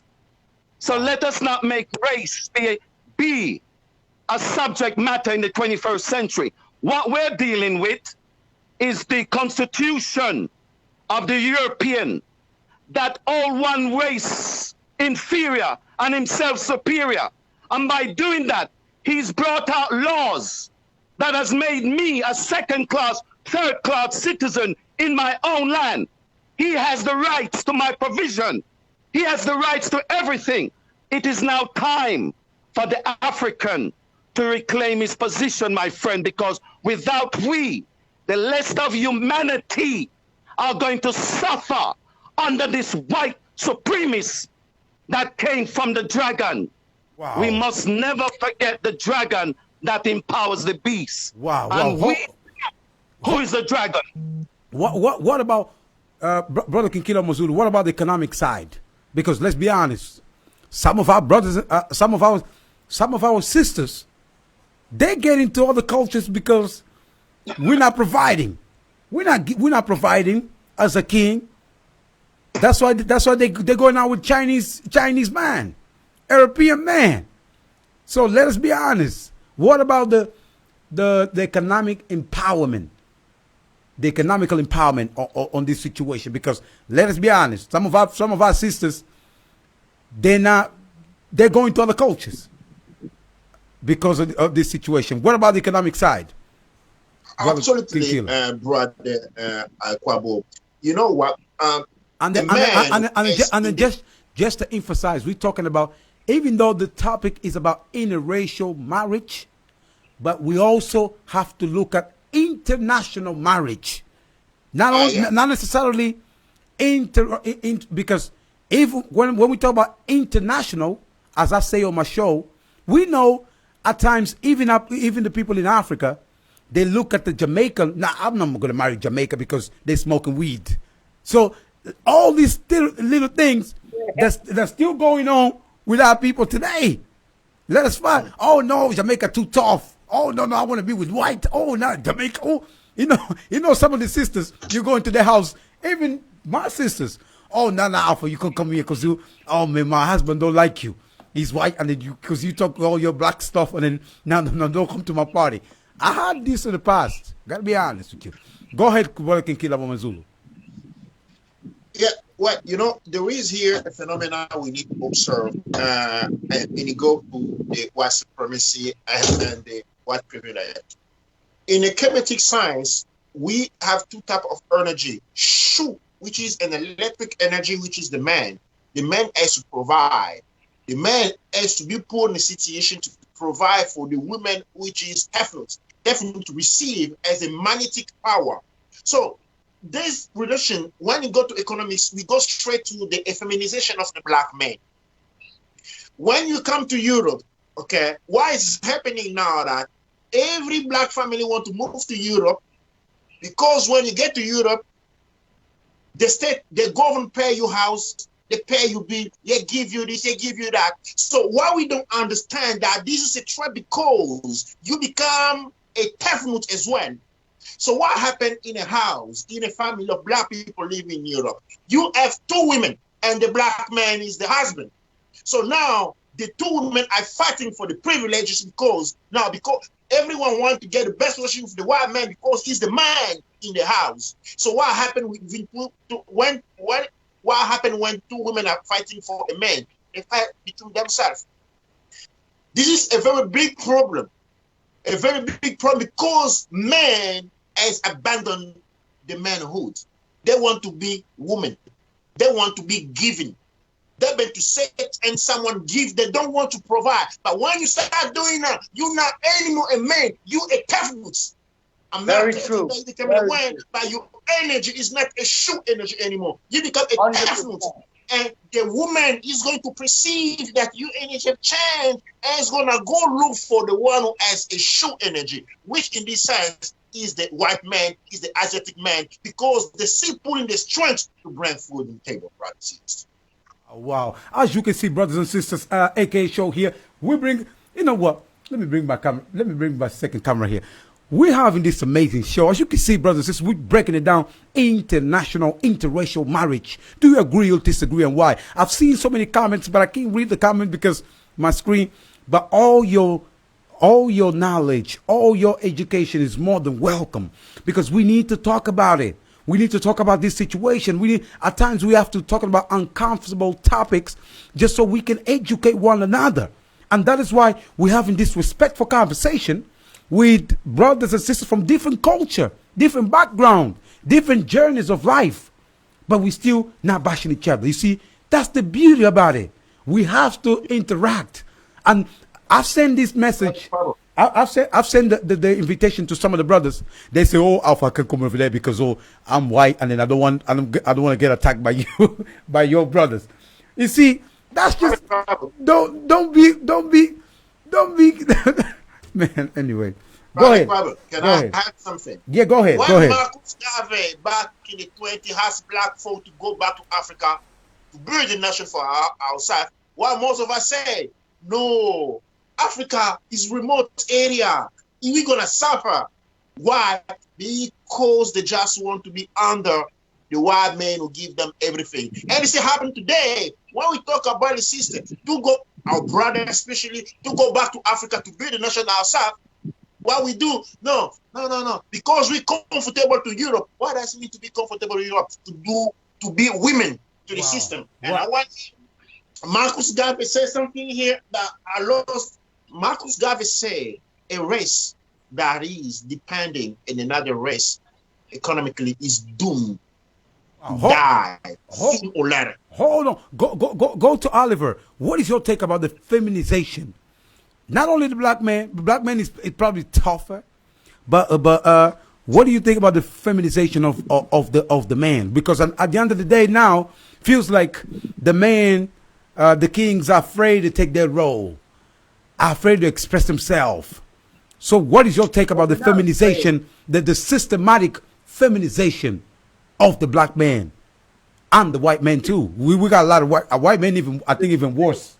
Even worse. But what about the black man? Listen, man, I scratch my head every day when I wake up and I'm thinking, what is going to happen today in the world in this current dystopian novel that is our life, right? It's like 2020 hit and suddenly the most unimaginable things are hitting. And so has toxic masculinity. Unfortunately, it's arrived on our doorstep a couple of years ago. We gave it a term. And you know what? Listen, man, women are now going for Marines and men are wearing skirts, in short. And that is exactly what's happened. And our brother over here from Africa, he's 100% accurate. These are women now. Men are women. They want to get. They want to receive. They don't even, they're not proud to beg. I'm like, wait. So the thing is that the old notion of what the quintessential male figure is, the patriarch, that's gone, done. Like you said, media has destroyed that. And this is why they say that liberalism is a mental disorder, because this is directly from the liberal style thinking, right? This has to be that. I don't understand what else to attribute it to. How is it that you're killing the masculinity out of men? I don't get that. Like, it's beyond my comprehension. I laugh about it all the time. Wow. So go to Brother Oshin. Same question to you, because seems like even way before history, one of the focal points of this so-called white supremacy is to feminize the black man, is to push the black man away from home, to push the black man away from his duty, because as a black man you have to care, you have to provide for the black women, you have to protect, you have to be the soldier, you have to be the warrior. But in nowadays, seems like a lot of brothers and sisters, they're not taking this responsibility. That's why so many of our sisters, they're going out to different cultures than embracing the black man. What is your take, Brother Oshin, Jamaica? My brother, until when we ourselves realize, so long as we continue in the society of your enslavers, so long as you continue maintaining their status quo, the position of the black man will always be undermined in every area of positive creation. So the only thing the black man can do, Brother Kabu, the black man must regain back his continent, because in our continent, the black man and his queen rule in equal portion, both fully incarnated with the knowledge of the position of the male, the alpha male and the alpha female. So you see, all these things that is now taking over many of our people, genders, all these gender setters and these laws of the European that giving the rights for a man and a man to lay with each other. Once you give that a legal position in society, then it means that everything that's to follow cannot be good, cannot be a divine order. And that is what has happened in the West. That is why the West must perish. And it is not my judgment. It's because of the things that they themselves has done. Just as Sodom and Gomorrah, as it is written in the Holy Bible. It is not different, Brother Kabu. So until when we recognize that repatriation back to the black man kingdom, the one that was given to us in the beginning of the first human being, Homo sapien, that was incarnated with knowledge, wisdom of the deity, that we were able to show other primitive human species of what is the Almighty. So you see, my friend, it is time for us to return to our land, because it's only when we repossess our land, the black man, irrespective wherever he is, will have the rights that was given to him. And that is what we have to do. So all these discussions, we've had these over and over, from the African liberation, from the ANC, from the you name it, the black civil rights, the Pan-African groups. You know, if you go through all the issues that were discussed by Marcus Mosiah Garvey over 100 years ago, you know, all these things, we've discussed these things, my friend. Wow. And wow. what it comes to is this: within your blood, Brother Kabu, you have your DNA that defines who you are and where you come from. And where we are today, in what you call the 21st century, the dawn of it, we are seeing the rising of the true Africans without apology, my friend. Wow. So in in sort of ignoring, because right now, we, the true African, must ignore everything of them. And we, the true African, His Majesty told us, the solution to Africa problems, right? The solution is within Africa when Africans come back together. And so long as we follow the divine teaching that came out of Upper Kemet, out of the Ethiopian Orthodox Tewahedo, that defined all spirituality of humanity, including the divine order that rule Africa from Upper Kemet, Lower Kemet, and every other's kingdom, right to the Ashanti. Wow. Brother Kinkila, even though we can't, like, with all the respect, let us talk about the Bible, because Bible teaches us to be colorblind, to love everybody. Religion is teaching us to accept everybody, for us to be slapped and turn another cheek, and then another slap, and then being beaten, and to accept it, because somebody up out there will come save you. Don't worry about it. Suffer, pay here in earth. That's what they're teaching us. Let us be honest. Let us be honest. So, what is your take on the Christianity, the effect? Because it's hard to not talking about the color once they actually implement the colorism. Let us be honest. So that's why when we bring in this question about interracial, don't criticize me. It's on the Bible. It's on everywhere. So what is your take on it? The religion background, the religion effect in our subconscious, in our mindset. That's a powerful question right there, my brother. For you, and I'm gonna jump for Brother Oliver, and then the main quick answer, because we got about 50 minutes to go, 10 minutes to go, my brother. Yeah, I'm lucky I grew up in Italy. When you talk about Christianity and the Bible, you talk about Italy. Well, growing in Italy, many times I had to fight for my life just because I was a black man. I need to pay attention where I was going. When I went to the beach, and I had a time to come back home, because if I don't come back home at that time, my life was in danger. So coming from the experience where I will call something.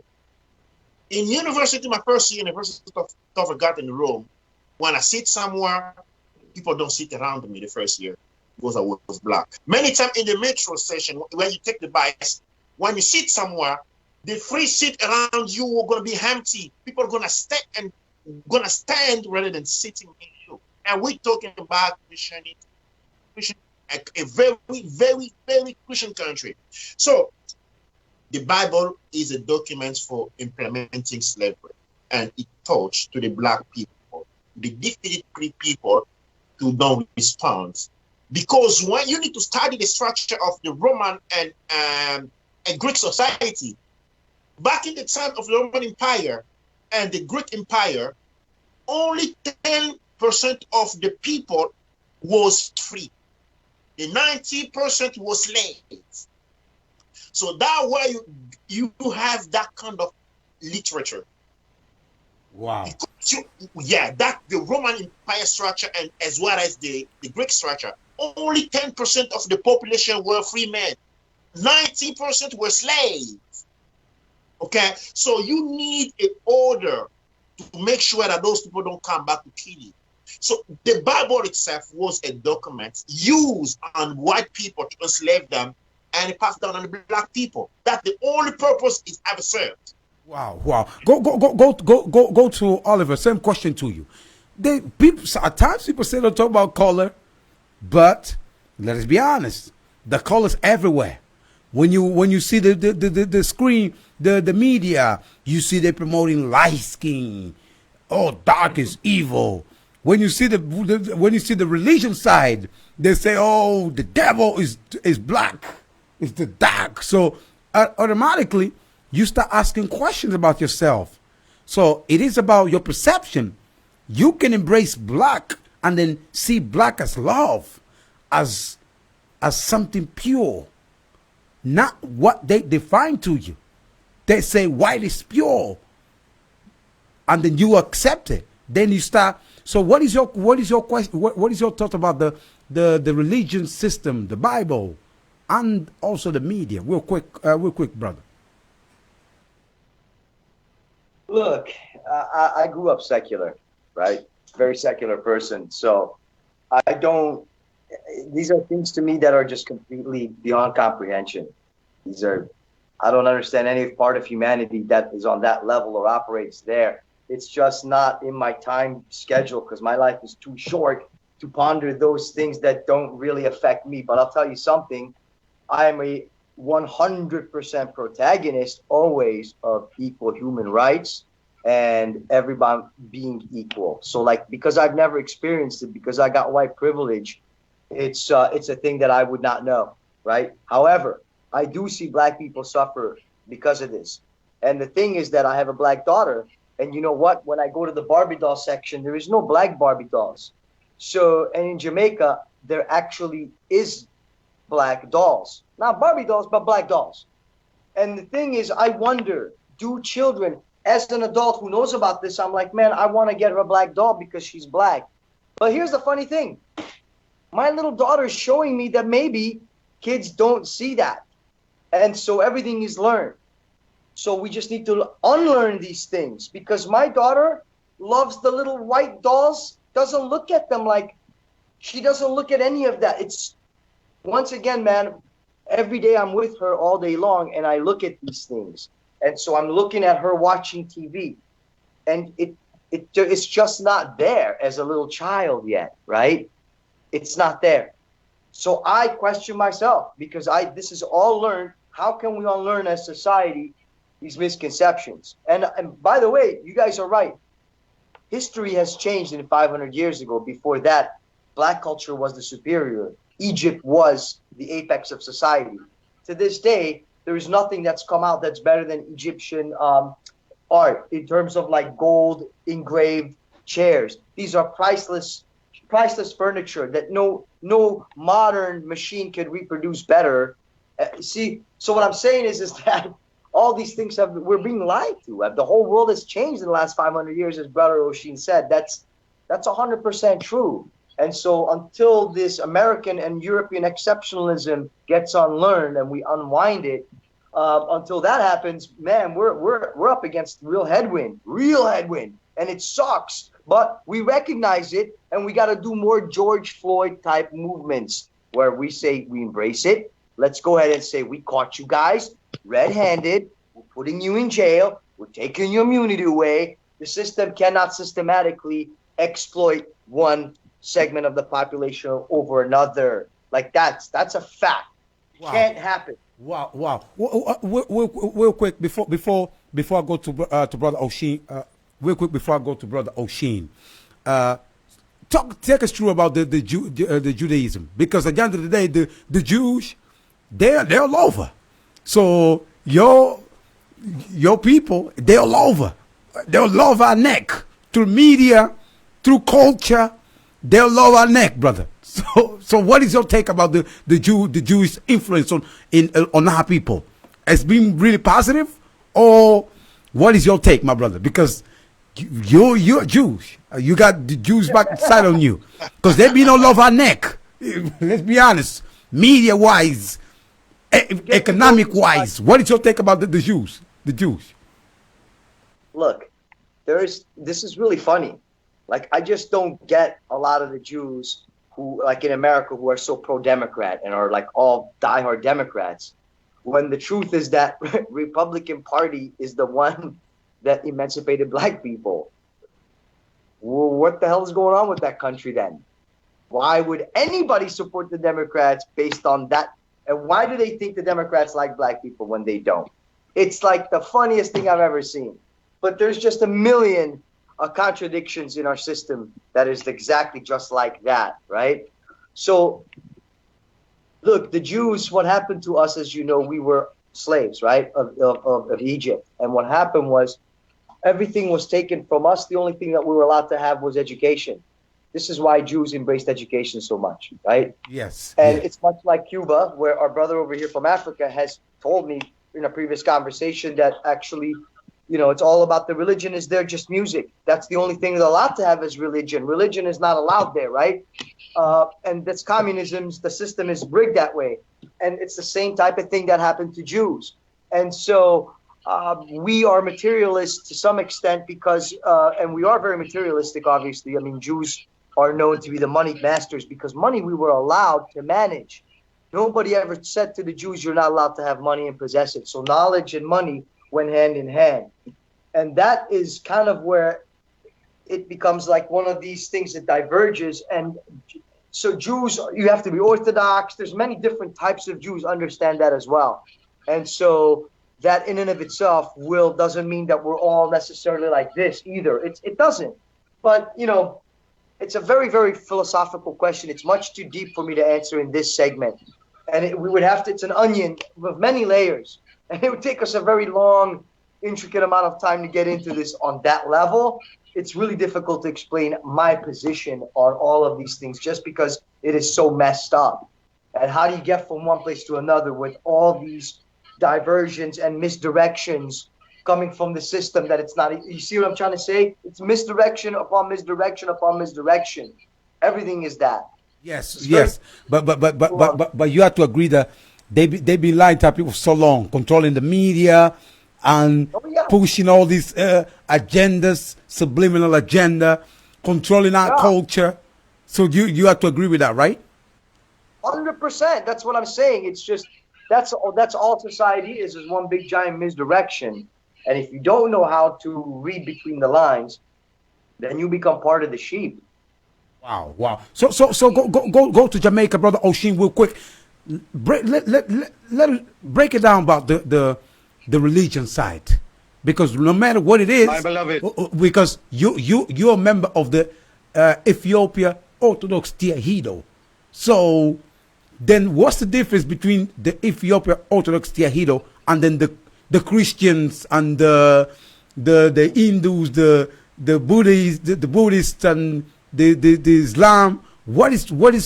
What's so powerful about the Ethiopia Orthodox Tewahedo? But talking about the side effect of the Christian Bible towards our people's minds, subconsciousness, until today, they still, even though it's hard, but they're still fooled by the colors, by the color of the skin, by the Bible. What is your take on? Well, blessed my brother. First, let us put Ethiopia. You see, until when we first recognize that Ethiopia is the beginning of civilization, of all faculty of thoughts, including the revelation of the deity that represents itself to our great prophets, right? From the time of Enoch, from the time of Melchizedek. So what you will find, my beloved brother, that we brought knowledge of the one deity to all human species right across the entire planet. So when you go into China, you'll find Buddha. Buddha teaching comes from Upper Kemet, the Kush, the people of the black skin. When you go to India, you will find Krishna. You will find the different views of religion, Hindu, Sikh. But when you fundamentally go to all of them, they all come from our teaching, but they brought in their own primitive ways of worshiping into the divine teaching that was given to them. Well, it's no different to the Greek. Remember, the Greek religion based upon the Greek, it's based upon our story and the whole thing. If you go to the Roman, right, it's based upon our spirituality, our teaching. So what has been absent is the fact that even in Africa is based upon what came from the Upper Nile Valley. That is why the Ashanti Kingdom maintained the Melchizedek order. And all of the kingdoms of Africa will tell you they all came from Ethiopia. Whether Ethiopia or Egypt, they all came from that dispensation, my beloved brother. So when we speak of religion, as what His Majesty said, religion are rules and regulation created by man to bring man to a better understanding of the creation, the supreme one. Our spirituality is what defines us and connects us. But we must remember that there is a divine spirit and there's also a dark spirit. Wow, wow, wow, wow. Bring in my camera here. Man, you see this show? Like almost 2 hours, just going quickly. See, fast. So we definitely have to do a second round. But the question we're asking, I'm going to ask all the three guests, and then I just demand a short answer because we only got about 10 minutes. So, brothers and sisters, if you're home, if you're in your living room, couch, watching us right now, please share this message, because we have to talk in uncomfortable conversation that make us question about what's going on in the society, make us questions about our history, make us question about the religion system, make us question about our governments worldwide. We got to question. You have to question yourself. Don't just go by the book somebody wrote. You have to also do your research, analyze the situation. And that's why we're bringing this show today, talking about interracial marriage or international marriage. Do you agree or disagree? So go to Brother Kinkila Mazulu, 1 minute, quick answer. Do you agree or disagree with interracial international marriage, and why? Real quick, my brother. Definitely, I'm not agreeing. It's a political question, and for what the political situation are right now, I can't agree. I will be too far from being just. What I teach is Black African faith. We don't have faith in Africa. We don't have faith in ourselves. For a Black man to become someone, he need to go to Europe to learn the way of the white man. So as therefore, we come into what they call integration. But integration means you stopping to be who you are and becoming someone else. When they go to Africa, they don't talk about integration. So this is the reason why I'm not for the marriage. Because one more, this marriage means integration. You're forgetting whoever you are, forgetting your ancestor, forgetting your names, and becoming someone else. I can't lose this war, so I can't agree.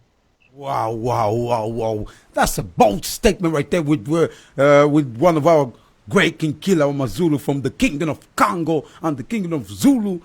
Here at Radio Diamond, exclusive for you, brother. And go to our brother, our counterpart, Oliver. Same question to you directly, my brother. Do you agree or disagree with interracial, international marriage relationship, and why? Real quick, my brother. I do agree. And the reason I agree is because I think it's an amazing way to give an opportunity to a person who might not otherwise be able to be granted to see a different perspective and a different world. Not better, but different. Now, if you give somebody access to the world that they know that they didn't have access to prior to you being with them, doesn't that enrich their world? Doesn't that enrich their scope? Doesn't that make them more whole of a person because they can share what it is that all humans share, but in different societies? I would say yes, and I would say that it gives them more diversity, and they can bring that back to their land and now try to disseminate positivity by saying, listen, people live like this up there. These are the types of rules they abide by. They're different, but some of them make sense, and actually some of them maybe give us better protections in some sense. Not saying that there's anything specific. I'm literally just trying to be an advocate here, just to put it out there why it is that I do agree with it, of course. And love is blind, man. You cannot say I don't like somebody because of political, religious, or otherwise reasons. You understand? So you keep saying love is blind. That's what you say, brother. Love is blind. That's right. So, Yes. so when you say love is blind, be careful what you do, brother, because you open up a vacuum for all these old hypocrites. Love is blind with technicality. So you got to specify, brother. You can't just say love is blind and you stop right there.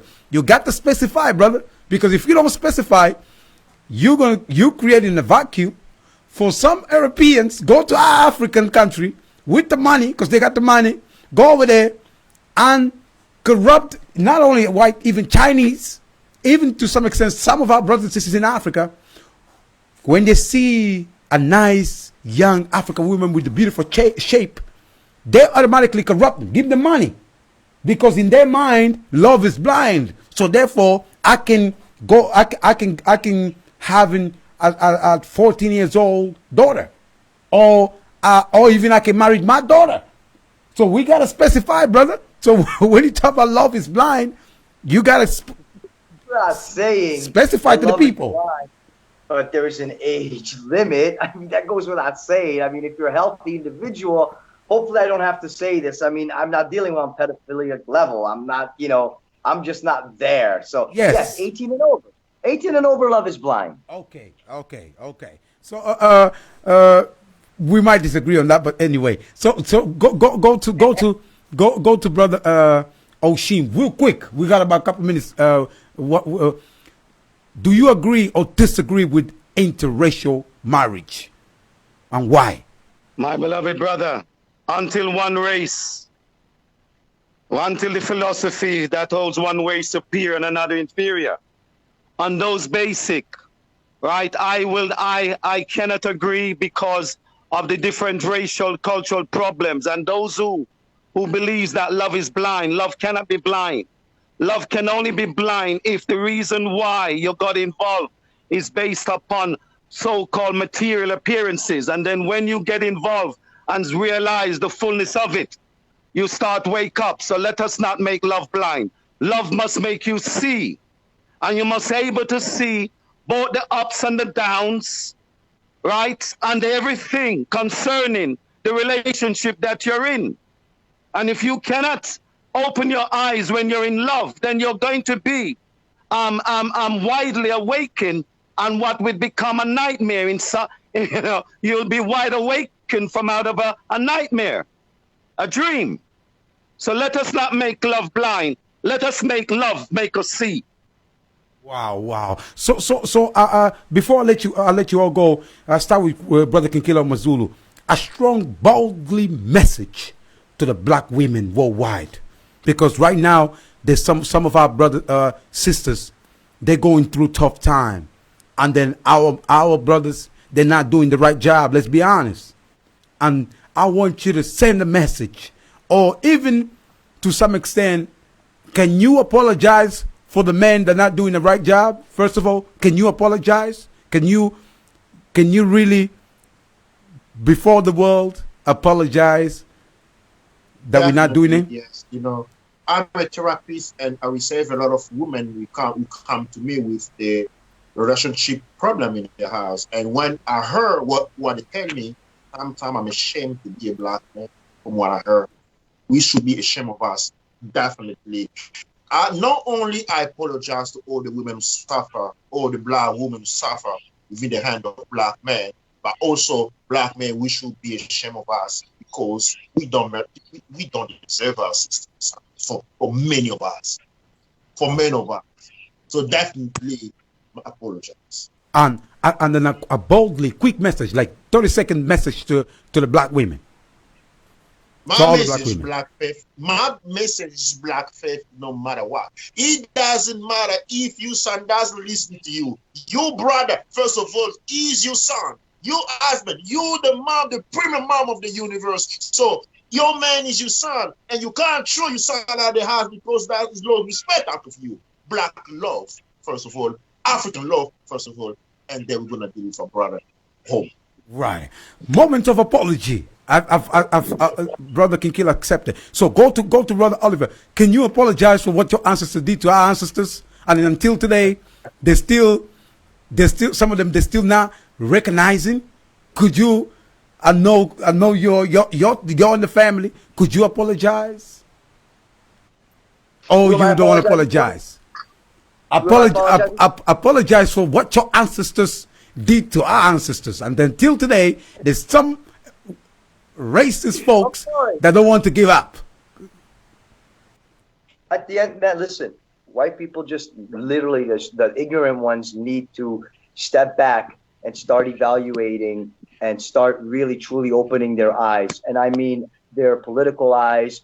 And, you know, what has happened is happened because of the fact that we were just not mindful, and we lost sight of the fact that we're all in this together, right?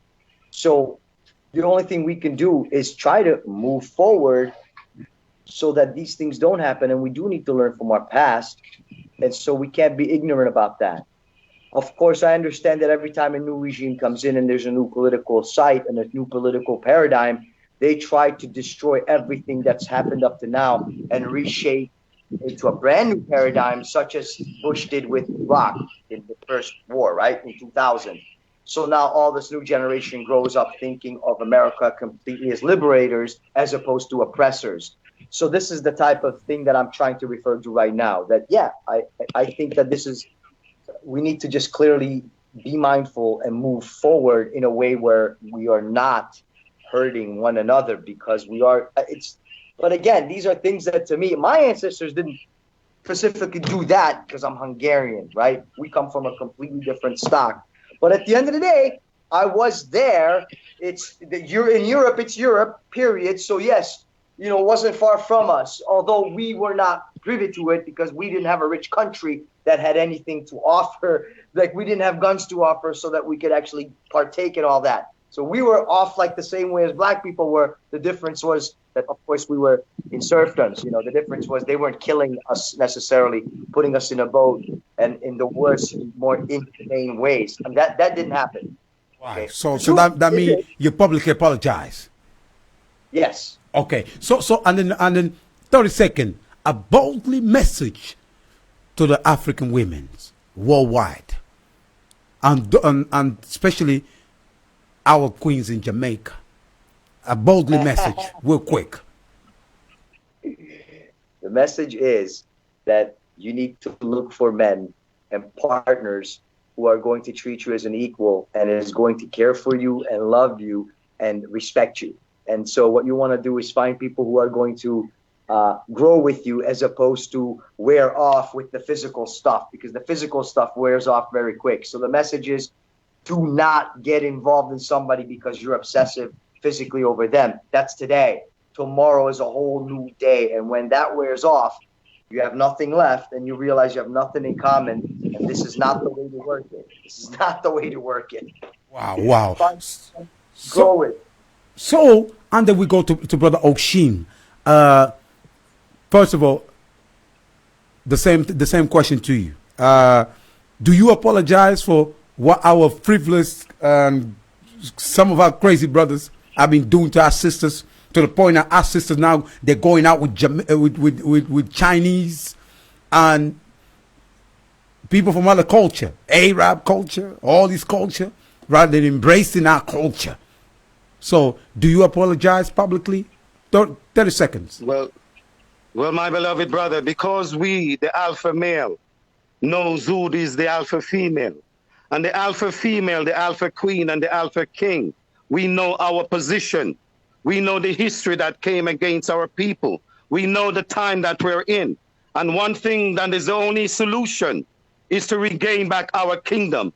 And we, the alpha king and the alpha, knows that the alpha queen knows where she is. She knows her position, because when you go to the history of Africa, you will see that the woman has always been balanced perfectly with the man. So, you know, we don't need to apologize for what they did. Those so-called black men of color, remember, they have gone through so much psychological damage, my beloved brother, that even the color of their own skin. And because they've seen their woman being taken from them, their woman being totally subjugated and totally sexualized and demonized in the presence of them, a lot of black men had to put away his emotion, my beloved brother, because he could not show the love to his woman, and he could not show love to his children, because this white man that enslaved him would totally demonize her sexually in front of him. So the black man we can apologize in that regards because we know if you check it out, Kabu, all of black people, do you know what the black man and the black man went through in the 400 years of the enslavement? Do you know? And do you know right into the 21st century, the white man continue go to Africa in the Second World War, what they did to our African people, go to Australia. So it shows you, my brother. So the woman knows her position, just as how we, the alpha male, knows it. And without apology, Africa must be free. And without the freedom of Africa and the unity of it under the African and the black woman, there is no future for no nation. And I'm not being illusionary. I am telling you as a fact. So all those nations, if you don't join the black race in the final unity of Africa, a remnant of every nation, remember, a remnant must come from them and amongst them. Wow. Well, let us now concentrate on Africa, my brother. Whoa. Because the problem of the world, the solutions is in Africa. Wow. So let us now concentrate on Africa. Where's my camera? This one here. 30 seconds. I know sometimes you watch me on the back, but don't worry about it. 30 seconds. A bold, strongly message to all of our great queens. 30 seconds, Brother Oshin. Without the queen, there's not a king. Without she, I bring forth the king and the great priests, prophets, and the great kings of Africa. So that is to tell you the importance of the black woman, because without you, there is not the alpha male Rastaman. That tells you the importance of the black woman then, doesn't it? Wow. So, brothers and sisters, I think we're definitely going to have to do a second round. You see this respectful conversation that everybody had their point of view, but agree to disagree, but we can have an understanding. And that's the beautiful about having this platform every single week, bringing to you the best of ourselves. And remember, when we talk passionately about all these topics, we're not talking out of hunger. So that's why sometimes when people hear Brother Oshie talking, they're like, oh, he's full of hate. No. He's just talking about out of his experience. And that's the beautiful about us bringing this platform every single week. So I really want to thank you, all of you brothers and sisters. I don't know if anybody want to leave a 10-second message real quick before I let you go. Brother Kinkila, do you want to leave any 10-second message before I let you go? Yeah. Go ahead. We need faith to Africa. Faith to Africa. Our destiny is Africa. Our redemption is Africa. Everything is about Africa. We need to know that. The world know about it. Wow. We need to embrace Africa. Wow. So same to you, Oliver. Thank you to be here in our village.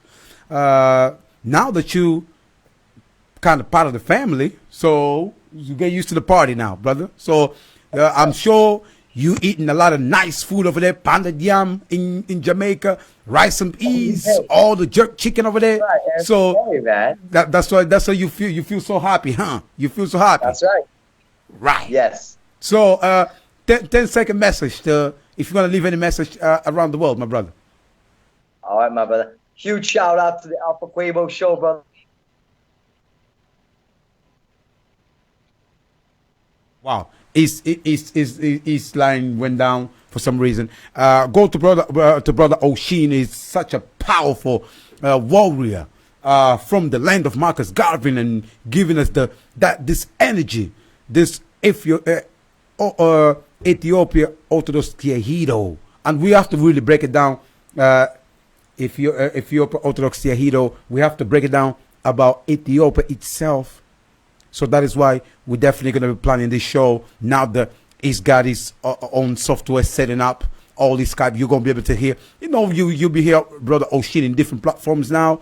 But we need to ask him tough questions as well. Even though he's our family, but when you jump into this village, it's about asking tough questions as well.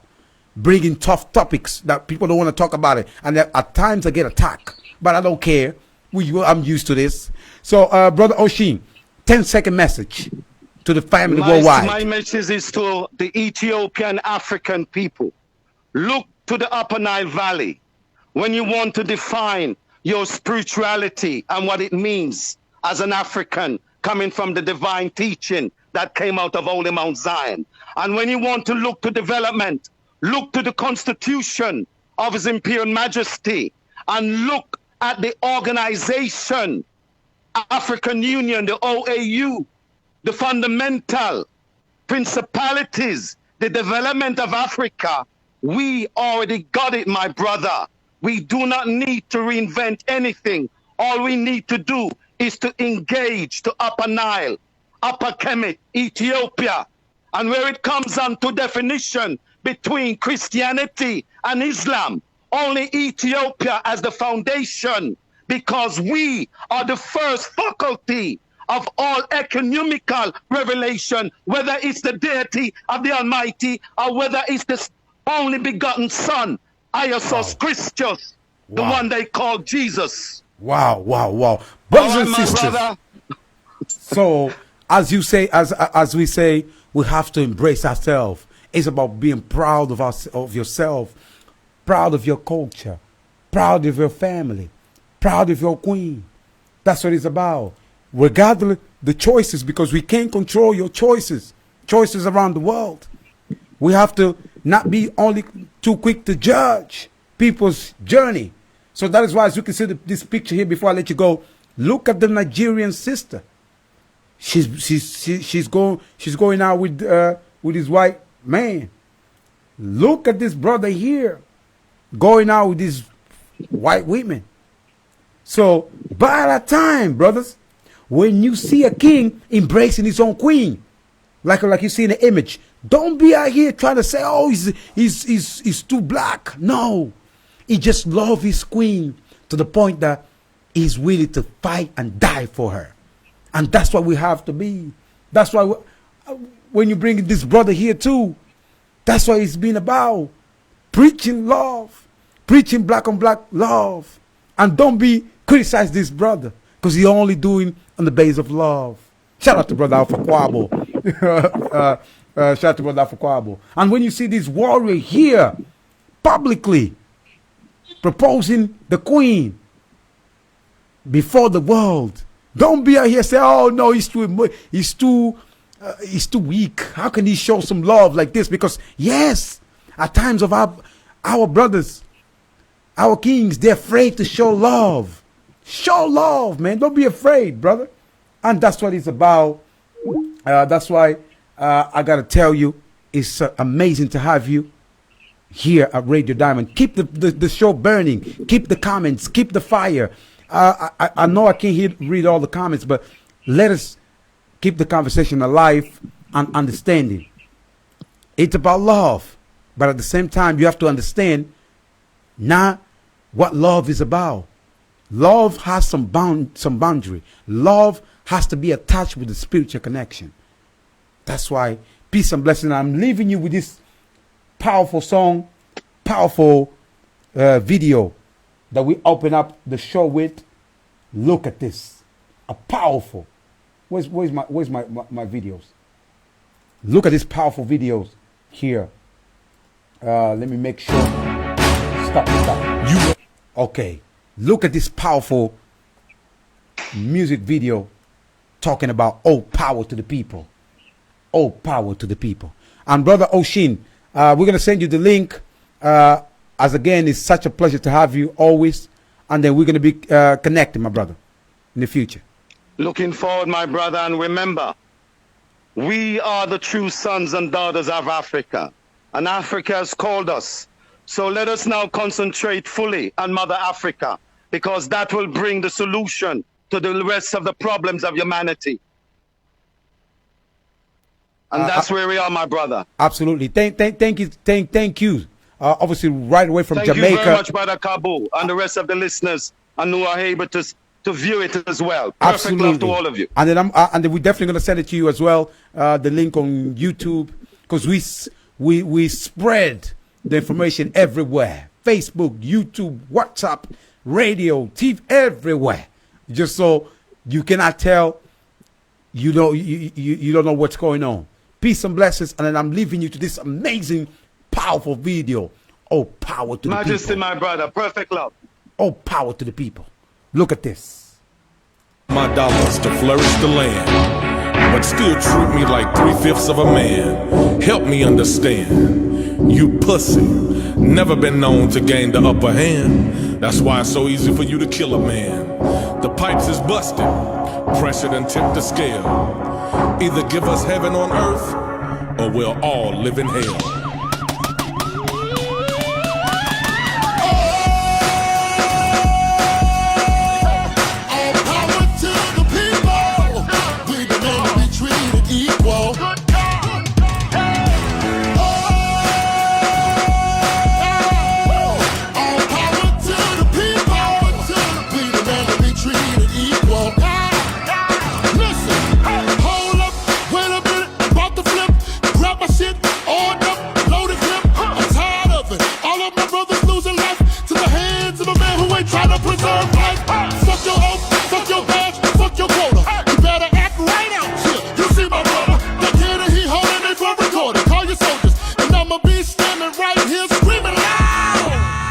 Man, woman, and child will no longer live in fear.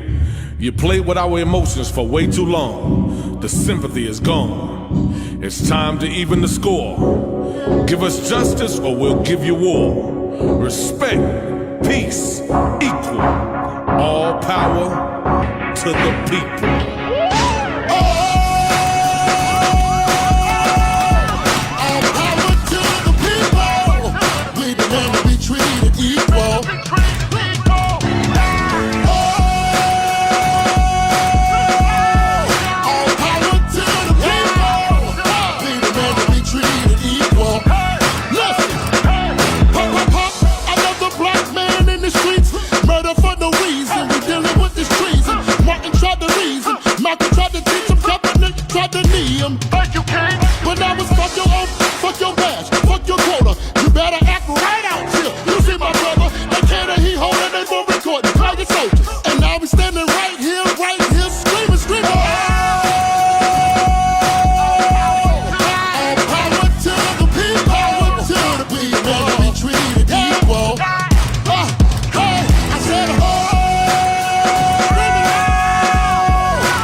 But I want some respect. So what I sold a lucid or one of my homies, but that won't be the reason I won't make it home. See, you played this game many times before. It won't be me leaking out on that floor. I got a whole family and I know they need me. So if I gotta die, then I'm taking it with me. Keep your fucking knee up off of my neck. Gon' resist, but I want some respect. So what I sold a lucid or one of my homies, but that won't be the reason I won't make it home. See, you played this game many times before. It won't be me leaking out on that floor. I got a whole family and I know they need me. So if I gotta die, then I'm taking you with me. Oh.